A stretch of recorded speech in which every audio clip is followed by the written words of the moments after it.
Good day. Today is Thursday, December 7th, 2023. I'd like to call the meeting to order. Resolution 290-23. Do we have a mover? Councillor Tripp, second Councillor Popke. Resolution, please. Be it resolved that the Council of the Township of Greater Madawaska calls to order the December 7th, 2023 regular council meeting at 3 p.m. All in favor? As unanimous, so carried. Please stand for O Canada.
Thank you. Please be seated. As we gather in chambers, I'd like to acknowledge on behalf of council, our community, that we are meeting on the unceded traditional territory of the Algonquin people. We would like to thank the Algonquin people and express our respect and support for their rich history, and we are extremely grateful for their many and continued displays of friendship. We also thank all generations of people who have taken care of this land for thousands of years. Thank you. Section 2, approval agenda 2.1, approval of the agenda, additions, deletions, excused. Resolution 291-23. Do we have a mover? Councillor Thompson, second Councillor Popke. Resolution, please. That the agenda of the council meeting of December 7th, 2023 be approved as presented. All in favor? That is unanimous, so carried. Section 3.1, approval of minutes. Resolution 292-23. Do we have a mover? Councillor Levesque, Councillor Thompson for seconder. Resolution, please. Be it resolved that the following minutes are approved by council. November 16th, 2023 regular council, November 30th, 2023 special council. Do we all in favor? That is unanimous, so carried. Resolution 293-23. Do we have a mover? Councillor Levesque, second Councillor Thompson. Resolution, please. Be it resolved that the following minutes are accepted by council. October 20th, 2023 Canada Day Committee. Thank you. All in favor? That is unanimous, so carried. Section 4, declaration of pecuniary interest and the general nature thereof. Are there any declarations of pecuniary interest and general nature thereof today? Councillor Tripp. Thank you, Chair. I, Councillor Rob Tripp, declare a pecuniary interest in the regular council agenda on December 7th, 2023. Item number 6.3, item titled Bylaw 712023, zoning amendment to lift holding symbol 2409398 Ontario Inc. for the following reasons. I own a similar business in close proximity to that being proposed. May I just make a correction on that declaration of pecuniary interest? I believe it is 7.3 that you're referring to in the declaration, or in your declaration, is that correct?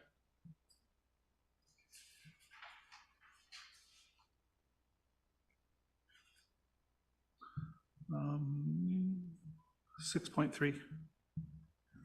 Zoning amendment to lift holding symbol. I believe that is 7.3 in the agenda.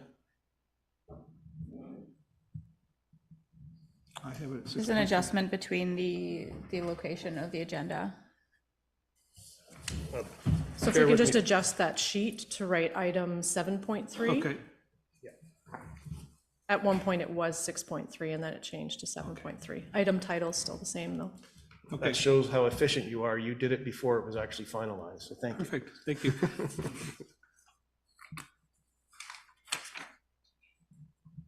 Okay, so it is, for the record, 7.3. Thank you. Thank you, Councillor Tripp. Excuse me. We move on to Section 5, Delegations Presentations. Section 5.1, Employees Year of Service Award Presentations.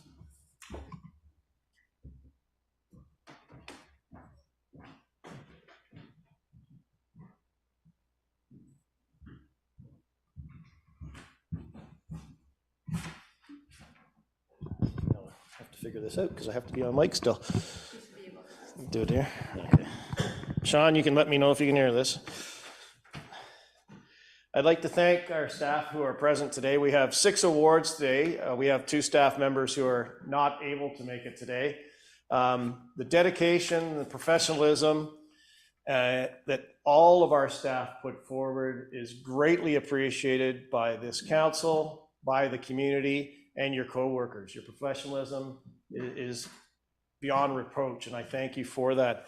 And we have 4 of our recipients here today, and as I say your name, if you could come up and I present you with something, and that would be greatly appreciated. Stephen McDonald of Facilities, a 5-year service. Thank you, sir. Thank you. Thank you very much.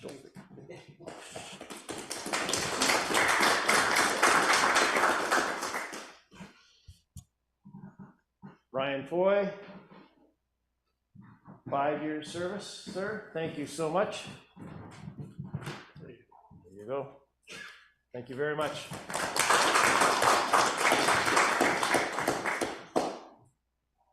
Barry Johnson, 10 years service award, sir. Thank you very much for your dedication. Thank you.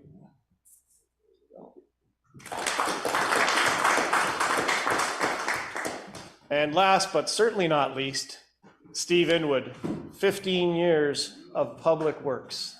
Thank you so much.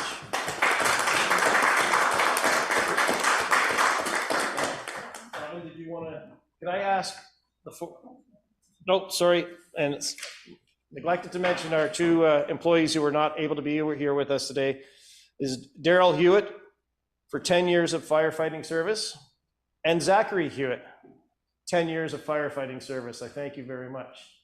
And if I could ask the 4 recipients to come up just for a quick photo.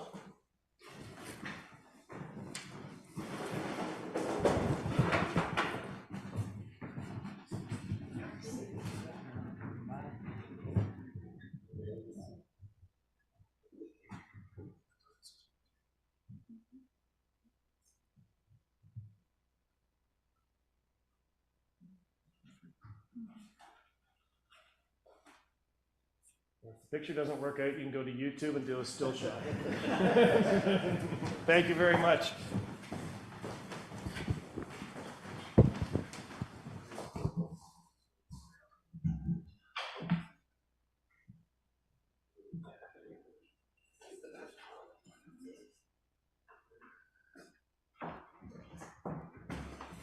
Thank you, guys. Thanks.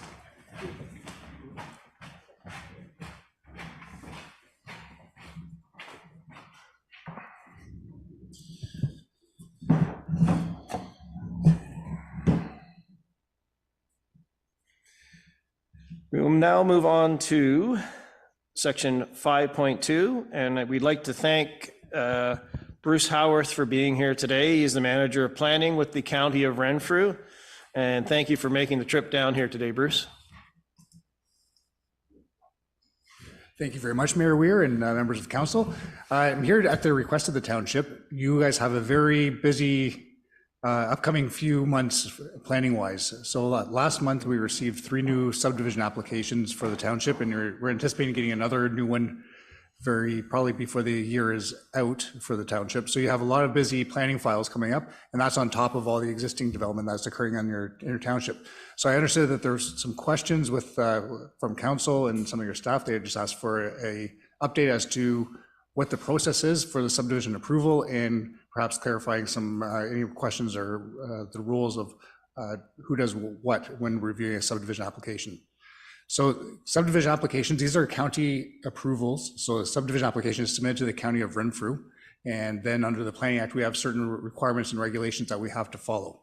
Among that is the requirements to make sure that public agencies or utilities are appropriately circulated and have the opportunity to provide comments on any plans of subdivision. So the township is one of those key and very important cog in that communication. So when we get a subdivision, we would send it off to agencies like school boards or utilities like Enbridge or Bell or Hydro. And so one of the most important ones is the township. So we would send the application to the township and ask for your comments and feedback from the township with regards to specifically infrastructure or services that impact the township. So we're looking at comments with regards to stormwater management, because a type of stormwater management would be ultimately be up to the township to take over and make sure and upkeep that system. Any roads, so you'd be responsible for any local roads, any new roads, so making sure that if a new road is proposed, that it is constructed and meets your standards. Fire management, making sure that you have the proper tools available to fight fires in that area, making sure that anything, like for example, access meets your requirements. And parkland is another key one, or recreational services. Do you need any parkland in the area? So we send these applications off to these various agencies, and then the county takes in all the feedback that we get, and then we go through a process called draft approval. So we take all the conditions that we receive. So we get conditions from the township, we would get conditions from public utilities or school boards, or it could be our own county public works department. We take all those comments that we receive, and then we put together a letter, usually it's 3 or 4, perhaps even longer pages long of conditions, and we give that to the developer saying, okay, your subdivision is draft approved, provided you can meet X, Y, Z, here are all the conditions that you have to meet. Then the developer is given 3 years to fulfill those conditions. And so they would go and hire their team of engineers and go through the process to make sure that they can tick off all the boxes to get that subdivision approved. So that's it in the nutshell. I know there's a lot of information and I went through it very quickly. So the key takeaway for the township is maybe I'll backtrack a little bit. I'll say it was mainly through the staff, and that we're looking for those comments back. So how is it going to be impacting your infrastructure? How long, is your fire equipment suitable for the area, or do you need a new dry well, for example? So those are the types of comments, like those technical comments that we're looking for. The Planning Act, excuse me, the Planning Act has been recently changed and updated. So the province has taken away the public meeting component from plans of subdivision. So previously, when we received a plan of subdivision application, part of that review process was scheduling and holding a public meeting. And we used to do that at the township office instead of making residents, travel all the way up to Pembroke.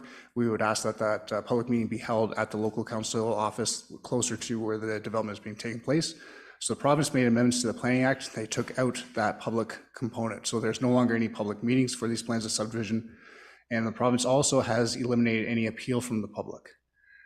So there's no appeal mechanism for the public either. So members of the public can submit comments to the County of Renfrew if they have concerns or if they have specific items that they think should be addressed.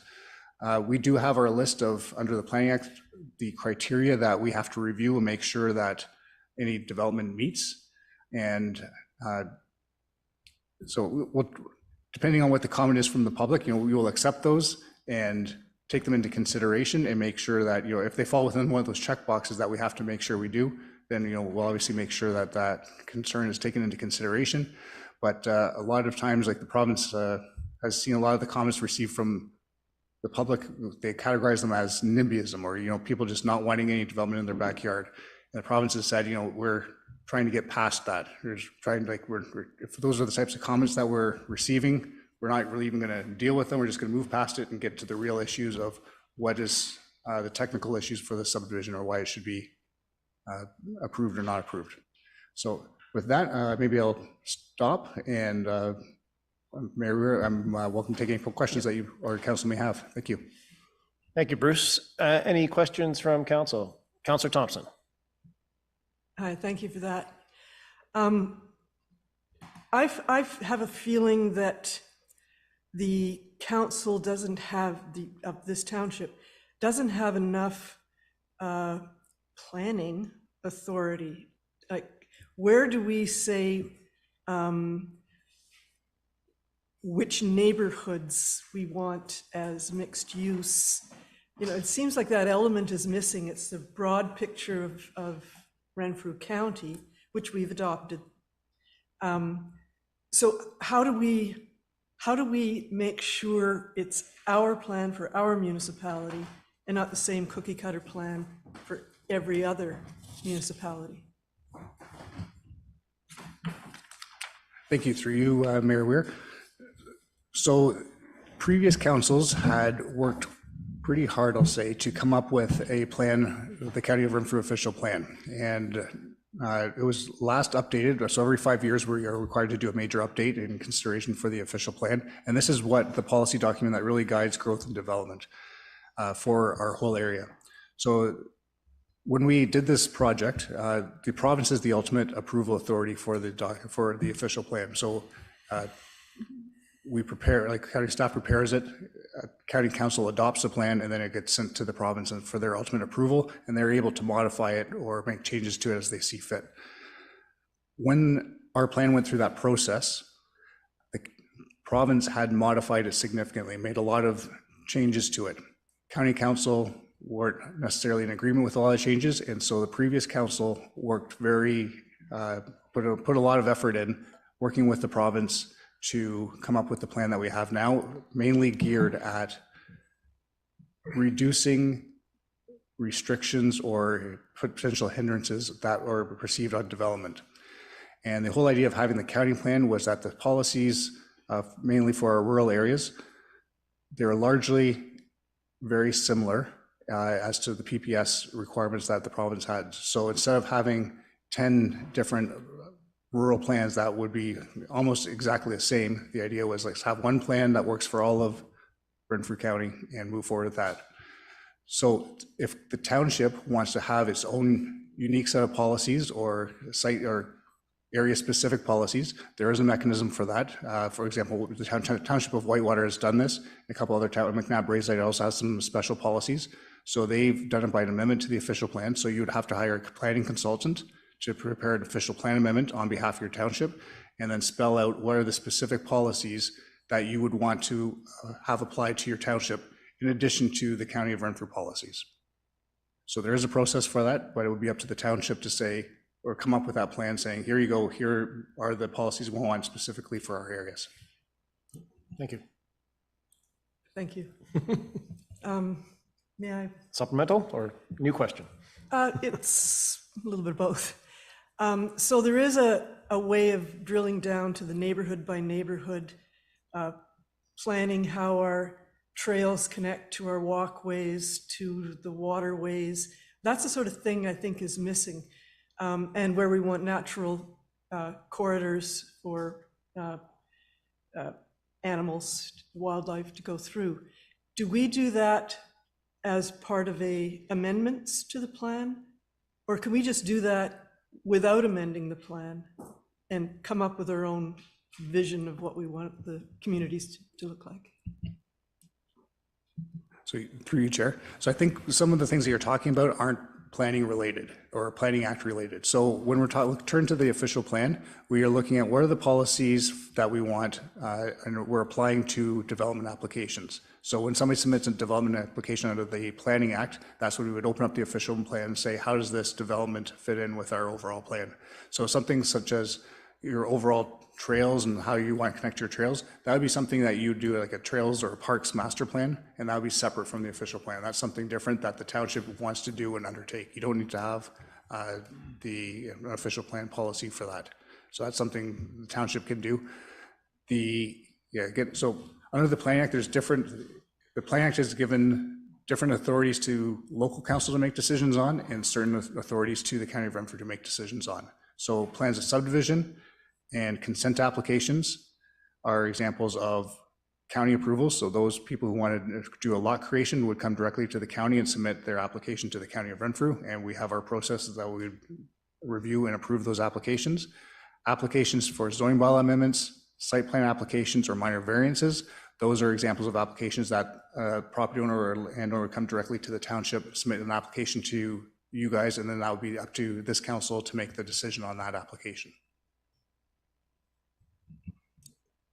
Thank you. Any other question? Councillor Tripp. Thank you, and great presentation, thank you. It's something that we've been grappling with because we're a relatively new council, so it's new territory for us as well. So the information is quite helpful. One of the areas that we've talked a lot here is about managed growth and the protection of our heritage in the field, which is kind of a soft element to it. Does that fit into the county plan? Or is that the kind of element that we'd build in our own official plan for Greater Madawaska that would sit under county?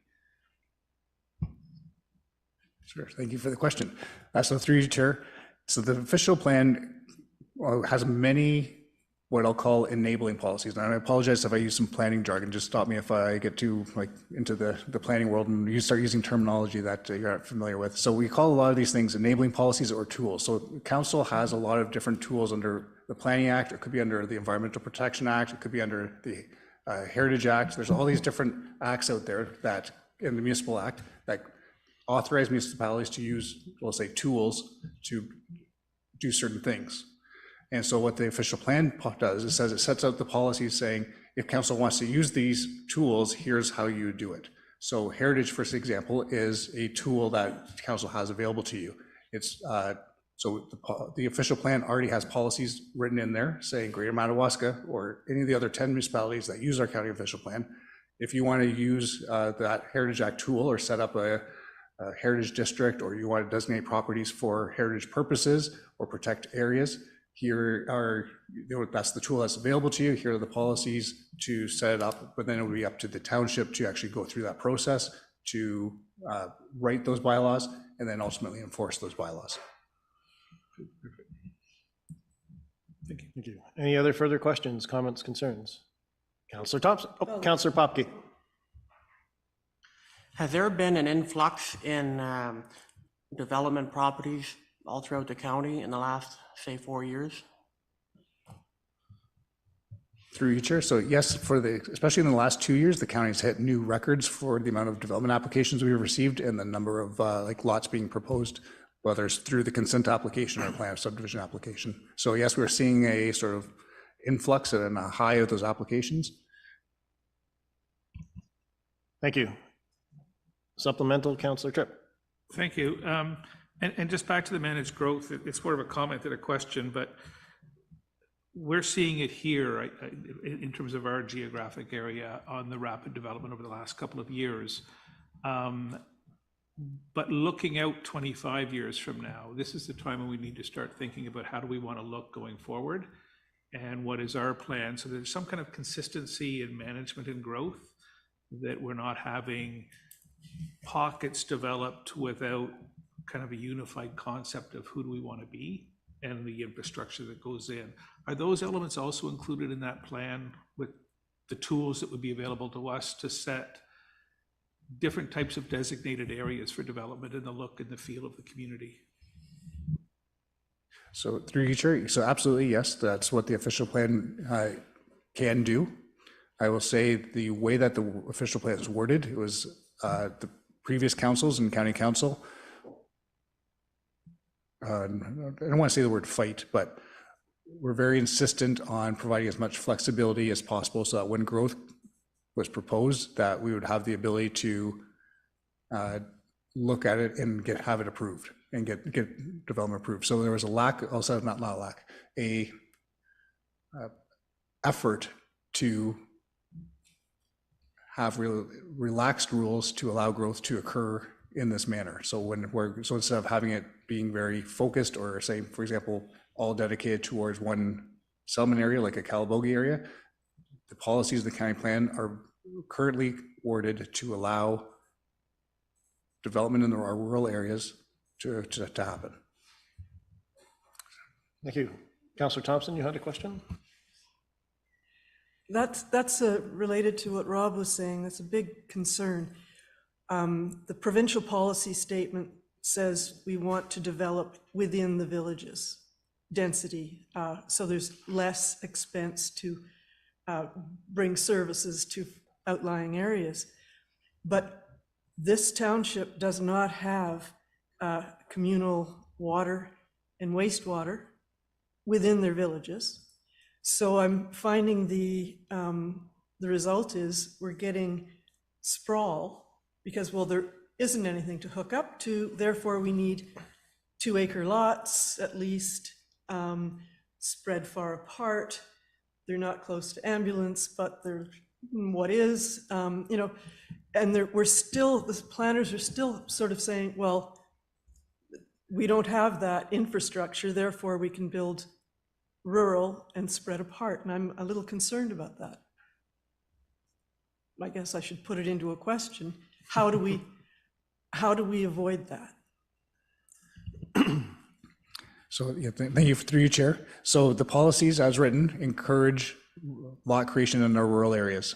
So that is what you're explaining or talking about, that sprawl of houses, pockets of it all over the place, is exactly what our policies are encouraging to happen. And that's what County Council actually asked for and wanted to have more flexibility to allow new lot creation in our rural areas. So if the township is not in favor of that policy, that way that growth is occurring, you have the option of applying and creating your own specific policy for Greater Madawaska to limit growth in your rural areas. So that would be an official plan amendment to the County of Renfrew official plan saying, despite what policies or growth in the rural areas the existing policies have, we want to limit it to this, or here's the areas that we only want to see rural growth. And then those would be the policies that we apply when we look at a development application. So right now, when I get a plan subdivision application or consent application, I open up the answer where your rural areas, I would look at our rural policies, which encourages and has criteria for when those lots should be approved. And provided it meets those criteria, then staff approve those lots. So if the township wanted to go in a different direction, it would be up to the township to provide that direction or provide that amendment saying, here are the policies we want, or here's how we want growth to occur within our township. That's different from your current policies. And would that entail amendments to the plan? So it would be done officially through the official plan? Thank you. That's correct. Yes, so you would have to hire a plan consultant to go and say, okay, here's how we want growth to occur. So they would take you through an exercise. There would be public meetings required, and they would put together an actual proposal saying, here are the policies that we want to apply for just Greater Madawaska. And they can be more restrictive than the county official plan policies, but they can't be more lenient, if I'll say that. So they can't, yeah. So the county official plan policies are sort of like the floor or the bare minimum. And then if you want to build on top of that foundation and add in additional requirements, then the township is completely, that is what you're able to do. That's the one. Thank you. Any other questions, comments from council? Oh, okay. Bruce, I'd just like to sort of table this. So what I'm understanding is that it's the township staff that has input into the roads and the infrastructure, the fire side of things. We as council, if we wish to make comment, we should do it not as a council member, but as a resident to the county. Would that be correct? Through you, Chair. So you absolutely have the option as a resident to provide comments to the County of Renfrew, and they are in place, and that's what these applications are reviewed against. If council wanted to provide comments, so this is not something that the county requires or something that we ask for. We don't ask for any resolution of support from council, but essentially this is, you have the ability to direct your staff as how do you want to respond to the county circulation. So most councils don't get involved with it. They leave it to their staff to entrust their staff to provide those technical comments. That's not to say that has to be done that way. So you as a council do have the option of providing direction to your staff as to comments that you want to be included for the county consideration. But those are related specific to the infrastructure side of it. Well, as council, you can provide whatever comments you Okay. want. Yeah, it can get challenging when councils do start providing comments that sort of meld into different jurisdictional or, people like, different things. So for example, if the county is looking at it from the environmental protection side, for example, we hire a peer reviewer, we make sure that any of those requirements meet provincial standards and are implemented. If all of a sudden the township is looking at it and providing comments and they want something different being looked at, and we've done our review over here, it can cause, I'll say, friction when we're getting two opposing views on the same topic. So ideally, the township would provide comments on the matter specifically related to your infrastructure or services or the items that the township would ultimately be directly responsible for. But that doesn't say that you are limited to just providing comments, that you do have the ability to provide comments on any aspects of the subdivision. Okay. Thank you. So I'll just try to clarify the Bruce side. So what I think Bruce is trying to say is that, so we circulate for comments. So there's comments for the components that fall under the county's jurisdiction, basically. When it comes to the township level, staff are providing comments on our own components. We know what requirements we need for road, fire, those types of items. So we're also following policy. County's following policy as per the official plan. We're following our own policies as what we require for roads. And those pieces, I mean, the public works supervisor meets with normally the developer to have conversations. So there's this component. What Bruce is saying, that there's nothing prohibiting council from making comments, just like any other operational item within. The thing, I think that the bigger component is that currently we're all following policy. County staff here, we have to follow bylaws and policies. The policies in place right now, unless we're not following our policy, essentially the trust should be that the policy, we're following our policy. So I think with council's bigger concern, I think you're doubling back to what Bruce initially said, is that unless we're making changes to the policy, we are following policy currently. Thank you. Councillor Tripp? Thank you. That does clarify that, because I understand that, as individuals or as councillors, we all follow the policy. But if we want to change that policy or make amendments for Greater Madawaska to sit on top of that foundation piece you're talking about that county has, that's something we as council could deliberate on, come up with a draft policy that we want to see applied to discussions within our township that would sit on top of your existing foundation of policy foundations. Okay, good. Thank you. That clarifies it. Okay. Councillor Popke? So if the county comes up with a draft approval, is there a way to basically deny it from proceeding? Like, for example, in the last couple of years with the price of land, everybody's been trying to sell off large acreages to turn to developments. So you get, say, 4 guys and each having 200-acre parcels, want to sever it into lots. They all pass all the requirements and whatnot, and they get draft approval. But that's a lot of lots and buildings being built that we're not quite ready for. And is there a way that we can more or less stop one once it's been draft approved? So through you, Chair. So there are limits and criteria into the official plan as to when and how growth occurs in your township. So for example, there are limits on the number of severances or consents that could come off a lot. The plan does not currently have any restriction on plans of subdivision. So if, for example, the township wanted to look at that or put a limit on rural growth or how many subdivisions you're allowing in your rural areas, then that would come from a very specific township policy that you would in-house, you would look at and propose and bring that forward.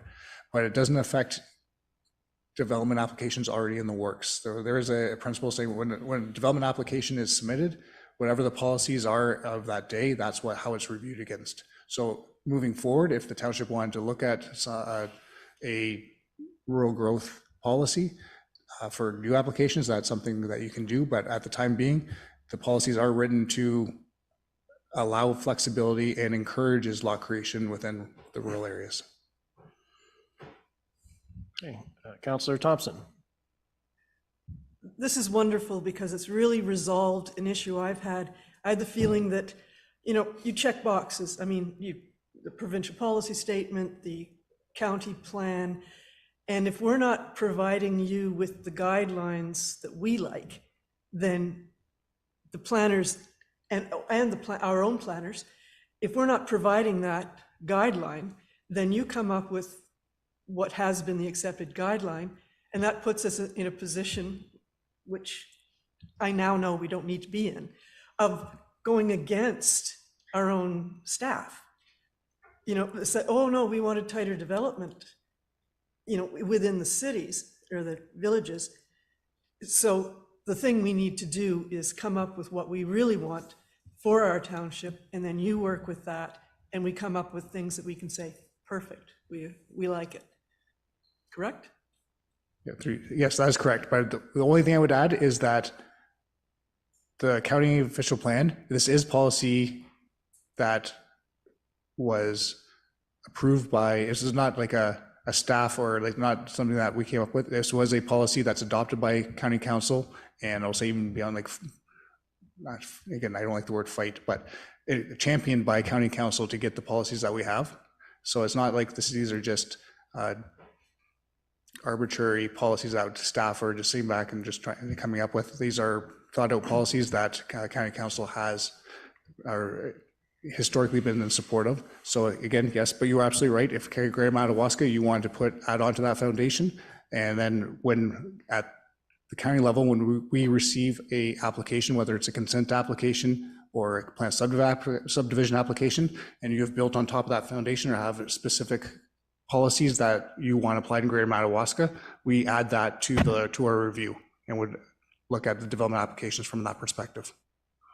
Thank you, and I believe Renee, our CAO, would like to speak. Yeah, I just want to add to that just a bit kind of on what Bruce just said, is that the direction at county council, our own council, for some time has been to promote development. I mean, is a slow development around the area. This is why it's built this way. So I think there's just a shift. There's a shift in what we're looking for, and that will be policy changes that are required for that. But it does come down to being that what we've been doing is following policy. And then if there's a policy change, then we will follow that policy. Thank you. Any other questions, comments, concern from council? None seen. Thank you, Mr. Howarth, for joining us today, and please feel free to leave at any time and start heading north towards Pembroke. All right, thank you. Very much.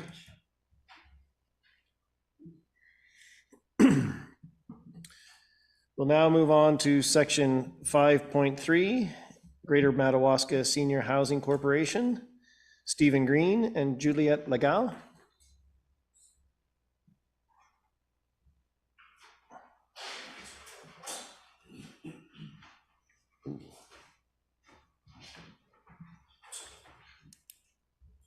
Nope, just one of you. Thank you, Mr. Mayor and councilors, and appreciate the opportunity to appear before you today. I'm a little surprised Juliette isn't beside me because she's the brains of the operation, and I'm just the face, and a little lacking in that area already. I'm going to work off some notes because I am the pastor at Hilltop Church down in Griffith, and a ministry without notes can be a dangerous thing. So we'll work off some notes today. Wanted to share with you some of the history of the Greater Madawaska Seniors Housing Corporation and what we endeavor to do within the township and what we feel we provide to the township. It's a nonprofit organization, and we do have charitable status, and so we're able to receipt for donations that come in. And understanding that we live in a fairly remote area with somewhat limited services, the villages of Griffith, Madawaska, Denby, and Vanacker seem to be at the far end of the county and our townships. And what we have learned in the years of operation is that the senior population of this area is comprised of a significantly higher number of seniors than in other locales in our general area. So we want to talk to you today and make you more aware of the organization and to request your support in some areas. Number one, working together on grant applications, looking towards summer student program, New Horizons program, some of those. You have expertise in this location that we don't always have. And in the past, we have had some help and we've appreciated that. Also, we're looking at some periodic administrative support. We're not sure how much all of that can come out of this location, but printing and the posting of flyers, social media, some of those, like we are seniors and we're not all up on all that tech. And so you have more expertise at your disposal. We appreciate that. In the past, we were started in 2009 as an ad hoc committee, a municipal committee led by a former mayor. And the ad hoc committee incorporated in 2010 as a not-for-profit. The original purpose was to build maintenance-free housing for seniors in the township of Greater Madawaska. Most of the interest came out of the villages of Griffith, Madawaska, Denby, and Vanacker.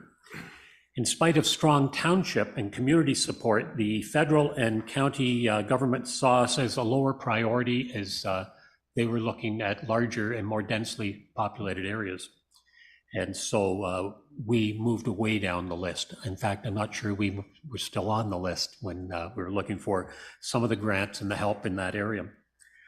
So we took and kind of readjusted. And in 2018, we hosted a third client consultation, completed a survey to see where we should go after we'd received that news that we would not be gaining assistance in putting a seniors housing facility in the township.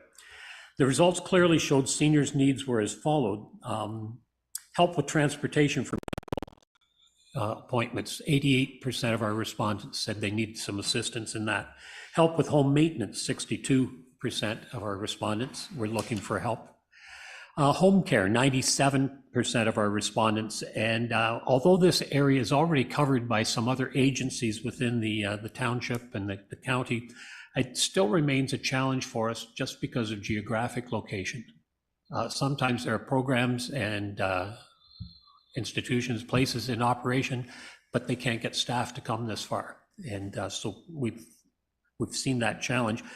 Seniors also had made mention they'd like to see their own seniors center that would become a meeting place for healthcare services, seniors activities. As we mentioned, we have charitable status that came through in 2019, and we are one of the few organizations in the township outside of the churches that have that charitable status, and it helps us in our area of fundraising. And then we, in 2012, jumping back a little bit, the township allowed us to use a building at the Griffith Community Hall on that property and location there, and we opened a secondhand store.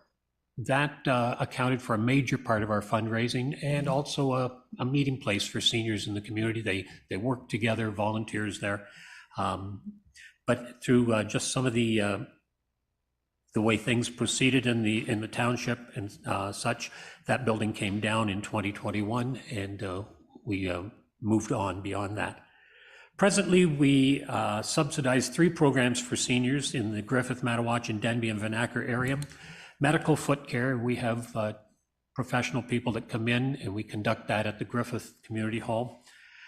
Transportation for medical purposes, and then also the home maintenance program, including snow removal, grass cutting, wood stacking, light maintenance and home repair jobs. We take care of that. And at this point, I believe we're paying 50% of what a senior's putting out. They turn in some receipts to us. We're able to compensate them for that. We continue our major fundraising efforts through donations and events and yard sales, and that seems to garner some interest in our area. We continue working together with a group of volunteers. We have 9 volunteers from 2 of the villages in the township, and they sit together as the board, and I hold the position of president on that board. Seniors Housing currently has over 150 members, and we have over 30 volunteers who help with the projects and the events that we put forward. In the future, we'd like to continue the 3 programs that have proven most successful for us. And so we would continue with that and the fundraising efforts. The businesses and the people of the community have been extremely generous, and we appreciate that. We're looking to communicate, collaborate, and coordinate. It's great alliteration. You could preach that probably. With the township, and we want to continue with the township in these areas. Government, the grant applications, the administrative support, and some other areas of mutual interest we'd like to continue on. We hope will open some eyes and inform some people. January 17th, after the Food and Fellowship that the Lions Club put on at the Griffith Hall, we have an information session on fraud prevention. And that's more and more prevalent now through not only telephone, but through the internet and emails and such. On February 10th, we have a Valentine's dinner and dance, and that'll be a fundraiser, but also a time of bringing people together. February 21st, after, again, the Lions Food and Fellowship, we have an information session on estate planning and downsizing and working within the senior community. And then on March 9th, and there's a misprint in your what you would have received earlier, March 9th will be our annual general meeting. And we've done that last couple of years, and it seems to have been very successful. People come out. We're always looking to gain $1, and so we're doing I think Irish stew again this year, and something, and just a good time of fellowship for people, but also then to share and meet our commitments as an organized body that we share our meeting and our general picture.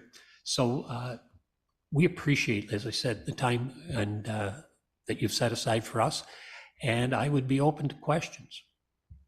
Thank you. Thank you very much for the presentation and enlightening us all. Do you have any questions from Councillor? Comments, concerns? Councillor Thompson? I just want to say what a great job the seniors housing have been doing since, what, 2010? About that? 2009, yeah. As Pastor Green said, there are a lot of seniors. I'm now one of them. And we do have issues with very few meeting places and whatnot.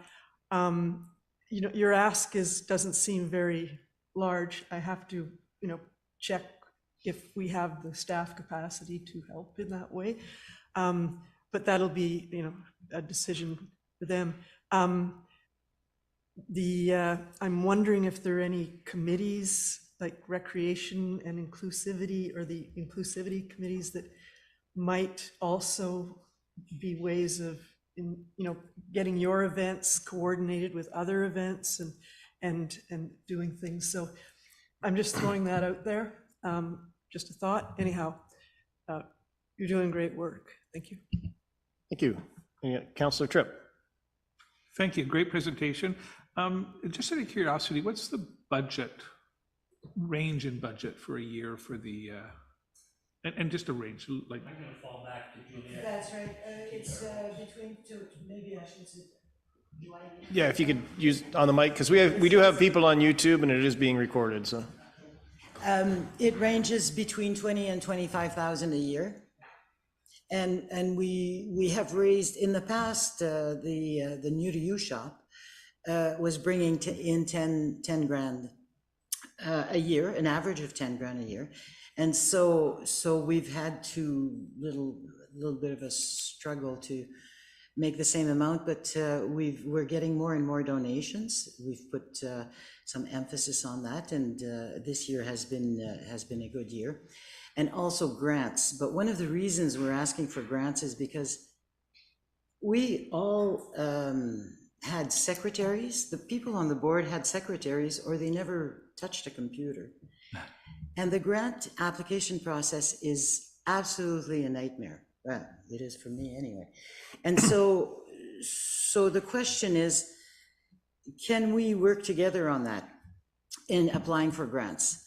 And it's very beneficial for both organizations, because they really look on people that were working together as better than just one single organization applying alone. We've tried to do that, like last year, we had a grant with the choir, and there was another organization. Anyway, we were 3 organizations really working together. Yeah, so that's one of the reasons. So the budget is like that. We had to put a limit on the foot care program because we just don't have the capacity to have more right now. It's quite incredible how that one was quite popular. And yes, the help that we give to seniors is really over and beyond the actual financial contribution. Is we've helped with developing a list of workers, willing workers that would go out and help them. We also have programs like the financial assistance for the maintenance program is only for low-income seniors, but the foot care program is subsidized for all seniors at a higher level for the low income and at a lower level for the general population. And that's it. That's we have money in the bank. But we want this, I knew he'd say But it's something minimal. like that. But we want this program to continue for a long time. So if we start eating into our little stash, we won't be alive in 5 years, you know. Thank you. Any other questions, comments, concerns from council? Oh, Councillor Levesque. Just a question for, I guess, Jen or Renee. Does the township provide any subsidies to this committee or this group currently? Oh, we don't currently provide subsidies. Okay, thank you. Thank you. Any other questions, comments, concerns from council? No. I thank you for your presentation today and coming down here. And fortunately, we weren't too long, so you'll be able to drive home while it's still light out. And bringing this forward to us and bringing it forward to the entire community is greatly appreciated. And we'll be looking into it and seeing how we may be able to assist. Thank you very much for your time.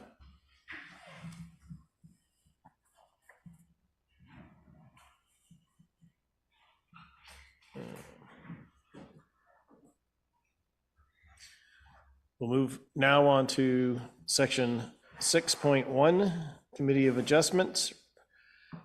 Do resolution 294-23. Do we have a mover? Councillor Popke, second by Councillor Tripp. Resolution, please. That council directs staff to proceed with a bylaw to appoint council as a committee of adjustment under section 44 of the Planning Act for 2024. Thank you. Any questions, comments, any questions, comments, concerns? There are none seen. All in favor? Oh, Councillor Levesque. Thank you. I had a chance to look through the report that was submitted with this, and thank you to Kristen. When this came up last year, first time for us, it was one of our first decisions, if you will. We talked about the composition of the committee changing considerably from a community-based to a fully council-based committee, in hopes that we would try it out and see how it worked, and then we would also come back at some point, I would assume before this was done, to discuss and determine if it was working well, what we thought about it, and whether we want to proceed as is, or if we want to change the committee at all. So that discussion hasn't taken place. So I'd just like to know, how are we going to do that? Are we going to have a discussion before this happens, or wait again till next year? The Committee of Adjustment is a yearly committee that, correct me if I'm wrong, Kristen, that or Renee, that needs to be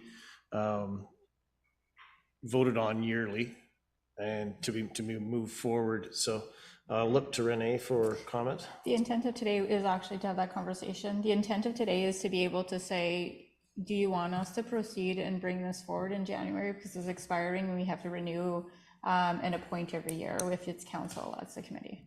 So the intent is to be like, council, would you like us to proceed with this? If so, then in January, Kristen would bring the bylaw, I don't know if you're appointed by bylaw, forward to appoint council. So we can have the conversation right now. Okay. So the question is, how does everybody feel about how it's working in its current form versus how it was working before, or a combination of such? Councillor Thompson? I think it was a very important, necessary thing for us to, as a council, to get a better handle on what committees of adjustments do, and we had the assistance of our planners to walk us through all of this. We had people beforehand who knew what we now know, but it would have been, I think, remiss of us not to do this. On the other hand, I think we now know how it goes, and it might be time to include more people from the community to do it as a separate thing. I think it served its purpose for a year for us. Councillor Tripp? Thank you. I agree with both initial comments on the importance of us taking this on when we came in as a new council. And also at that time, there were significant changes in planning coming into play. So it was a new field. I found it helpful to be part of that process. I do feel it should go back to having community members engaged. I'm not sure if it would be at this point or at next year or midpoint in our second year. I think it's something we should look to, but we're still going through a lot of flux with our planning right now, with onboarding a contracted planner, with our planner that we have currently, the discussions we've just had, going forward with our development. We're launching the strategic plan, all of these moving parts.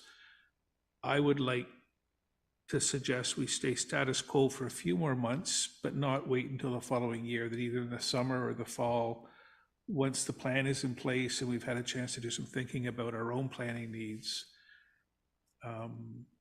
keeping it at this table and then starting to look for people in the community. Thank you. Councillor Popke? Well, I don't know how things were run before, but I like to think we were doing a good job, and if I'm willing to continue, if everybody else is. Thank you. I'll provide my comments now. This is something that needs to be voted on before January. I believe that the route that we've been taking right now as the Committee of Adjustment at Council, I think we need to keep it that way because it's not something we can change mid-year. It's a yearly appointment. So I would suggest that we keep ourselves as the Committee of Adjustment at this time, and that we start having discussions in June on how it's going, because we cannot possibly get enough people for us to be able to send out the message that we're looking for volunteers for the Committee of Adjustment and have that fulfilled by January. I don't think that's possible. We see that on some of our committees, we're only getting 6 or 7 responses, and we are now moving into a holiday season where people are much more focused on their families and their agendas within their own family units than looking at our council to be part of the Committee of Adjustment. So I would suggest that we stay status quo as the Committee of Adjustment, and then we have discussions on that starting in June. And that would give us a 6-month window to actually be able to put it out to the community if we happen to go that route, that we would have ability for people to submit, ability for review of those submissions.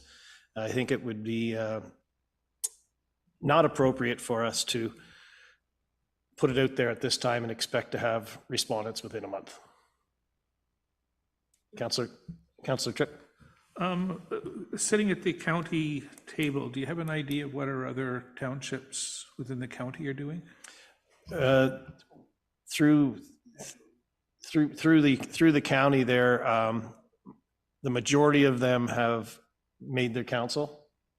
from my understanding, is the Committee of the Adjustment now. And I understand, I'm trying to remember the name of the meeting I was on with the provincial government 2 weeks ago, that more and more of across the province, it's the actual council that is the Committee of Adjustment, except in the larger areas where the City of Toronto or the very large cities where, quite frankly, with the thousands and hundreds of thousands of applications for, it just wouldn't be possible for members of council to be part of that. Any other questions, comments? Just to close on that, so I really appreciate everybody's feedback, and the only reason I'm bringing it up is because we said we would discuss it. I just didn't know when the appropriate time was to do that. So if it is like June-ish timeframe, then we have a chat and see, do we want to proceed and continue on that track, then so be it. But I mean, I do agree. I think generally it's working well, for me anyway. We have a low number of things to approve and look at. And I think we're pretty well versed now what it looks like and what to do and how to interpret things. So I just want to say thank you for listening, and I'll go with Sean. Yep, thank you. So does anybody need the resolution reread? No? All in favor? Carried. Thank you. Now move on to 6.2. And before I get to 6.2, I would like to apologize to Councillor Tripp that the document I had in front of me that said 7.3 was your pecuniary interest. I was incorrect. I had the old one. You were correct, sir. It is actually 6.3, so I apologize for that. So, well, yes, if you'd readjust your form, we're going to go to 6.2 first, and I thought I'd give you time to rewrite that. So 6.2 bylaw 70-2023 zoning bylaw amendment 2306.4 Track Corporation Inc. Resolution 295-23. Do we have a mover? Councillor Popke, second Councillor Levesque. Resolution, please. That council approves bylaw 70-2023 to rezone part of the lands located in part lot 13, concession 8 in the geographic township of Baguette from tourist commercial exception 16 holding and environmental protection to environmental protection and rural exception 53 to facilitate the severance of 3 residential lots and permit the residential uses permitted in the rural zoning. Thank you. Questions, comments, concern from council? Councillor Levesque. In reading the report that came back about all the studies and whatnot, noise studies, the one thing that didn't seem apparent to me was operation, or even though it's not a commercial operation, it's pretty well determined that these are to keep cars for the people related to the track. There are noise bylaws and so on, and if they are comprehensive, I just want to make sure that other things would be observed, such as closure of garage doors, for instance, when cars are running, that kind of thing. But those things are not highlighted in the report. I don't know if they can be. And my apologies. I prior to you asking your question, I should have asked Eric or Kristen for the background. Okay. And my apologies. Okay. So I don't know who's going to do the background, whether that be Eric or Kristen. Eric, I believe that's you. I'll take a crack at it, and Kristen can fill in the gaps. How's that? Yeah, so thank you. And I'll address Councillor Levesque's points, or Levesque's points. I don't know if we've established the exact pronunciation of his last name, but I'll go with Levesque this afternoon. So the subject lands are owned by Track Corp Canada. Council will know the site as Calabogie Motorsports Park, 462 Wilson Farm Road, located in lots 13 to 15, concession 7, part lot 13, 14, 15, con 8 in the township of Baguette. The property is currently zoned tourist commercial exception 16 holding and environmental protection zone. So the subject lands that we're talking about tonight, which are approximately 13 acres of the almost 1,200 acre holding in total. So the reason the applications are before council are conditions of consent for county file numbers B11, B12, and B1323. The purpose of the severance applications is for the creation of 3 residential lots ranging in size from 2.5 acres to about 6 acres. And so the zoning bylaw amendment is one of the conditions. There'll be a number of other conditions. There'll be a development agreement coming before council to implement the noise study. But there are a number of kind of unique elements of the proposed development just as a result of its adjacency to the CMP track and the required noise mitigation measures, and also the kind of the intent for these lots to function as kind of an automotive enthusiast, kind of targeted towards folks who are interested in cars and whatnot. They will have a larger automotive storage garage on each lot. So it does necessitate not just a zoning bylaw amendment to permit the residential land use, it does require some site-specific provisions to address those matters. So with respect to the residential land use, those the suitability of the lands for that purpose have been substantially addressed through the consent approval process. The county has determined that the lands are suitable for residential land use. Indeed, as supported by the provincial policy statement, the provisions of the PPS on rural lands that speak to permitting residential land uses that are locally appropriate. And just in a context, I think staff would agree that that's the case, subject to the required mitigation measures and clearance of the conditions of consent. The County of Renfrew official plan, so the lands were recently redesignated to through OPA 37 on March 1st, 2023. They were redesignated to rural exception 5. Just continue to review here. Permits a range of residential and non-residential uses, in addition to the uses related to the track. So the official plan and the recently redesignated elements of it do support the proposed land use. I'll note that with respect to the noise study, so there is a requirement, provincial requirements with respect to noise are found in the NPC 300 environmental noise guidelines administered by the Ministry of Environment, Conservation and Parks.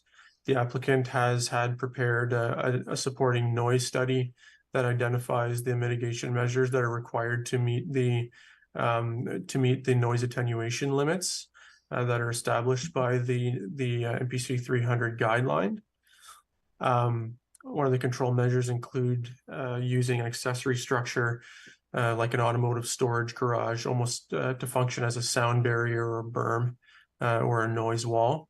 And the idea is that the sensitive receptor, being the dwelling, would be shielded from track noise substantially by the accessory structures, and so much so that the NPC 300 criteria would be met for noise attenuation. Just in terms of the natural heritage features, so there is a significant amount of wetland on the CMP property. I'm going to say in the neighborhood of 30 to 40% of the 13 acres that are being considered through this application are covered either by wetland or by a buffer area. And council will just kind of note that in the schedules to the report, specifically on figure 2 of the noise study, and it is this was page 12 of the noise study, I believe. Sorry, page 13, figure 2, proposed site plan. So it does identify the location of the wetland as well as the 30-meter buffer, and also the requirement for vegetated buffer kind of around along the frontage of the property and in the side yards. So the requirements of the noise study will be required to be complied with through a development agreement. So subject to those comments, if there are any questions from council, I'll do my best to answer them. And of course, Kristen, if I miss anything, feel free to hop in. Thank you. Thank you. Now this is where I'm supposed to say any questions, comments, concerns, and Councillor Levesque, did that answer your question? Yeah, mine was specific to garage door operation. So obviously, if they're going to be working on cars, even during the summer months, you know, there's nothing in there about them keeping the garage doors closed and having a provision to exhaust gas out of the garage. The noise bylaw, I think, really talked to the impact of the track on the dwellings, not the other way around. So no concerns have been raised to me, but I can imagine if the automobiles being worked on, they're going to be, you know, noisy for other neighbors and within, you know, Stones Lake and other places. So the question is, do they have provisions about what kind of noise they produce? Thank you. Yeah, that's a great question. Just given the fact that these are kind of personal automobiles and there's nothing really, I mean, I think it's, you know, definitely possible that someone with you know, big turbocharger on the hood or what have you, you know, is running the engine and you know, perhaps testing it out. I'm not sure how frequent that would be. I'd be speculating. It's maybe something that we could come back to, because if we're going to deal with it at all, it wouldn't be really something we deal with through the zoning bylaw anyway. It would be through the development agreement. So I'd probably suggest bringing that back to the applicant's attention. Then when we come back with the development agreement, they can perhaps have their noise consultants prepare an addendum to the noise study and deal with it that way. That would be my recommendation on that. Thank you. Thank you. Any other questions, comments, concerns? Does anybody need the resolution reread? None seen. All in favor? That is unanimous, so carried. Thank you. We now move on to section 6.3. Councillor Tripp, thank you. Thank you.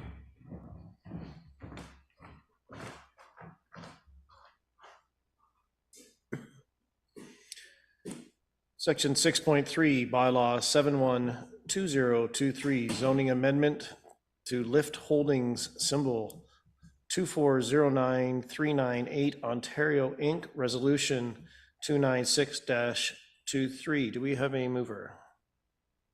Councillor Levesque, second by Councillor Popke. Resolution, please.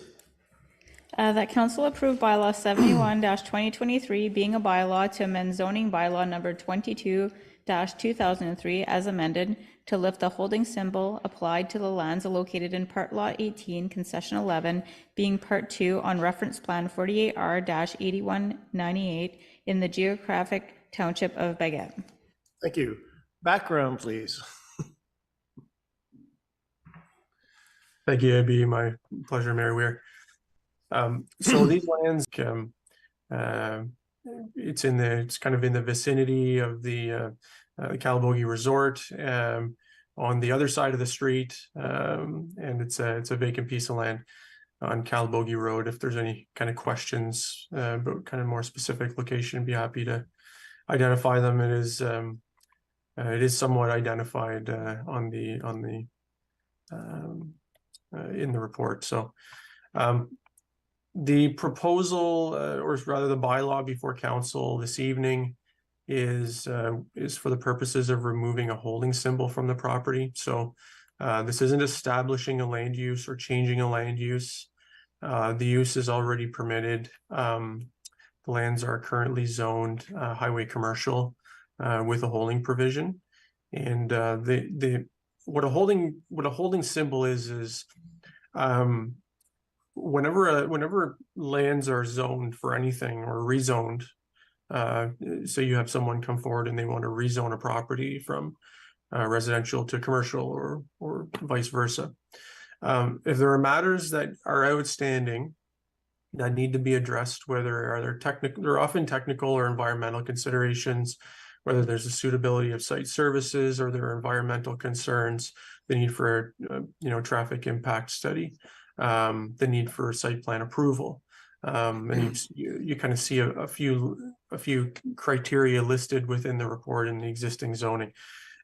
What council can do is they can, if council is satisfied that the principle of development can be established on the property, that the property is suitable for commercial use in this case, or residential, or whatever the base land use is, they can establish that land use with a holding provision and establish criteria for the removal of that holding symbol. And what the holding symbol does is, very simply, it prevents the issuance of a building permit. So the chief building official cannot issue a building permit with a holding symbol on the property. And the holding symbol, there is no expiry period. There is no kind of there's no best before date. It remains on the property until the criteria are satisfied. In this case, there are 3 criteria for this property. So there's submission of a site servicing options report, hydrogeological assessment, which is you're looking at groundwater, and you're looking at the suitability of the site for private wastewater disposal, and then site plan pursuant to Section 41 of the Planning Act, along with the registration of a site plan agreement. So those are the 3 criteria. The property was recently purchased and proposed for the development of a mini storage facility, and it is a permitted use within the HC zone, the highway commercial zone, a mini storage establishment. So that's fine. But the property owner was aware of the fact that these criteria had to be met. Of course, with any commercial development, generally speaking, they are subject to site plan approval. And just for council's benefit, the purpose of site plan approval is to provide some control and approval over the physical development of the site. So it doesn't relate to land use. It relates primarily to the location of buildings and site features, parking areas, internal vehicular circulation, emergency access routes. It deals with lot grading, drainage. It deals with site services, so water supply, wastewater disposal. We ensure that there's suitable, in most cases, particularly in an urban context, a requirement for suitable fire flows, things of that nature. So it relates to the physical development of the site. So we're really, the exercise is really, does this meet the technical requirements, the engineering, and the vast majority of them are engineering requirements when you're talking about lot grading, drainage, stormwater management, water supply, wastewater disposal. Those are all things that we would have the township engineers look at, and in fact, they have looked at and provided their peer review comments, and those have been addressed. So, so the applicant, through the site plan approval process, did submit the servicing options report. They did submit the hydrogeological assessment. Both of those were peer reviewed by the township's engineering consultants. They have been signed off. All outstanding comments have been addressed, and the site plan for the property has been approved. The drawings were final approved on November 17th of this year. And the site plan agreement has been registered. And so the conditions, the criteria for removal of the holding symbol have now been met. The process for removal is very similar. It is a zoning bylaw amendment processed under the, it's not processed under the exact same provisions and procedures of Section 34, like a regular zoning bylaw amendment. It's quite a bit more limited. So there's not the requirement for public consultation, public meeting in the same way that there is for a regular zoning bylaw amendment, but it is a zoning bylaw, does have to go to council to be passed. It can be delegated. More recently, the province has provided for that ability in the town of Renfrew. We do remove holding symbols at the staff level. And again, the rationale for that is that it is, again, a technical exercise. Have they submitted the site servicing options report? Have they submitted a hydrogeological assessment that meets engineering standards?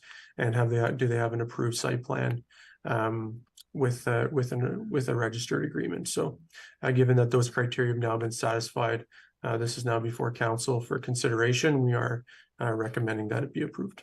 Thank you. Thank you, Eric. Any questions, comments, concerns from council? Councillor Thompson. I just have one comment. I was really surprised at the poor quality of the water to get only like a sink and a toilet for all that size of and, you know, not consumable. I can't think of any other use of that land that would more suit one sink and one toilet than above ground storage. If anything happens, if that business fails, like, you know, we've got two side by side, what else could go in there? Is that anything we should even think about at this point? You know, it's not good for residential. I can't see a mall going in there. So it seems to me as this is the best use of the property. Thank you. That was more of a comment than a question, I think, Eric. So any other questions, comments, or concerns from council at this time? There are none seen. Does anybody need the resolution reread? No? All in favor? That is unanimous, so carried. May I ask Robin, our clerk, to get Councillor Tripp back in the room, please? Is there anything else for Eric today? Eric, I thank you for your time today, sir. Have a good evening. Take care. We'll just wait for Councillor Tripp to get back in.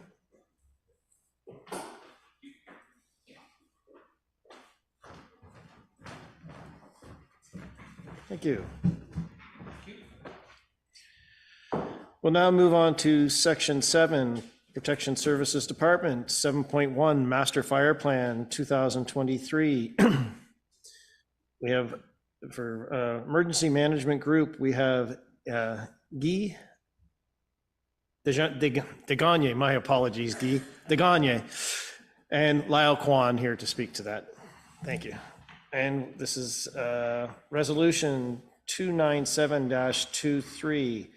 Do we have a mover and a seconder? Councillor Levesque and Councillor Tripp to second. And resolution, please. That council received the Township of Greater Madawaska Master Fire Plan 2023 as information. And then I'll just start off by saying, so you'll see there's a report attached. We have Lyle and Guy here to present the context of the report. All right, thank you. Good afternoon, Your Worship, members of council and staff. It's a pleasure to be here before you to do this high-level presentation of the Master Fire Plan.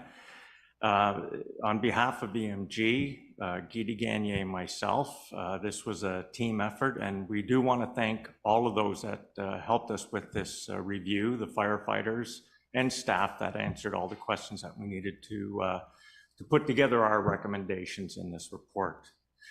We do have this brief presentation, very high-level overview, and then at the end we'll entertain any questions that council may have. First, next slide, please.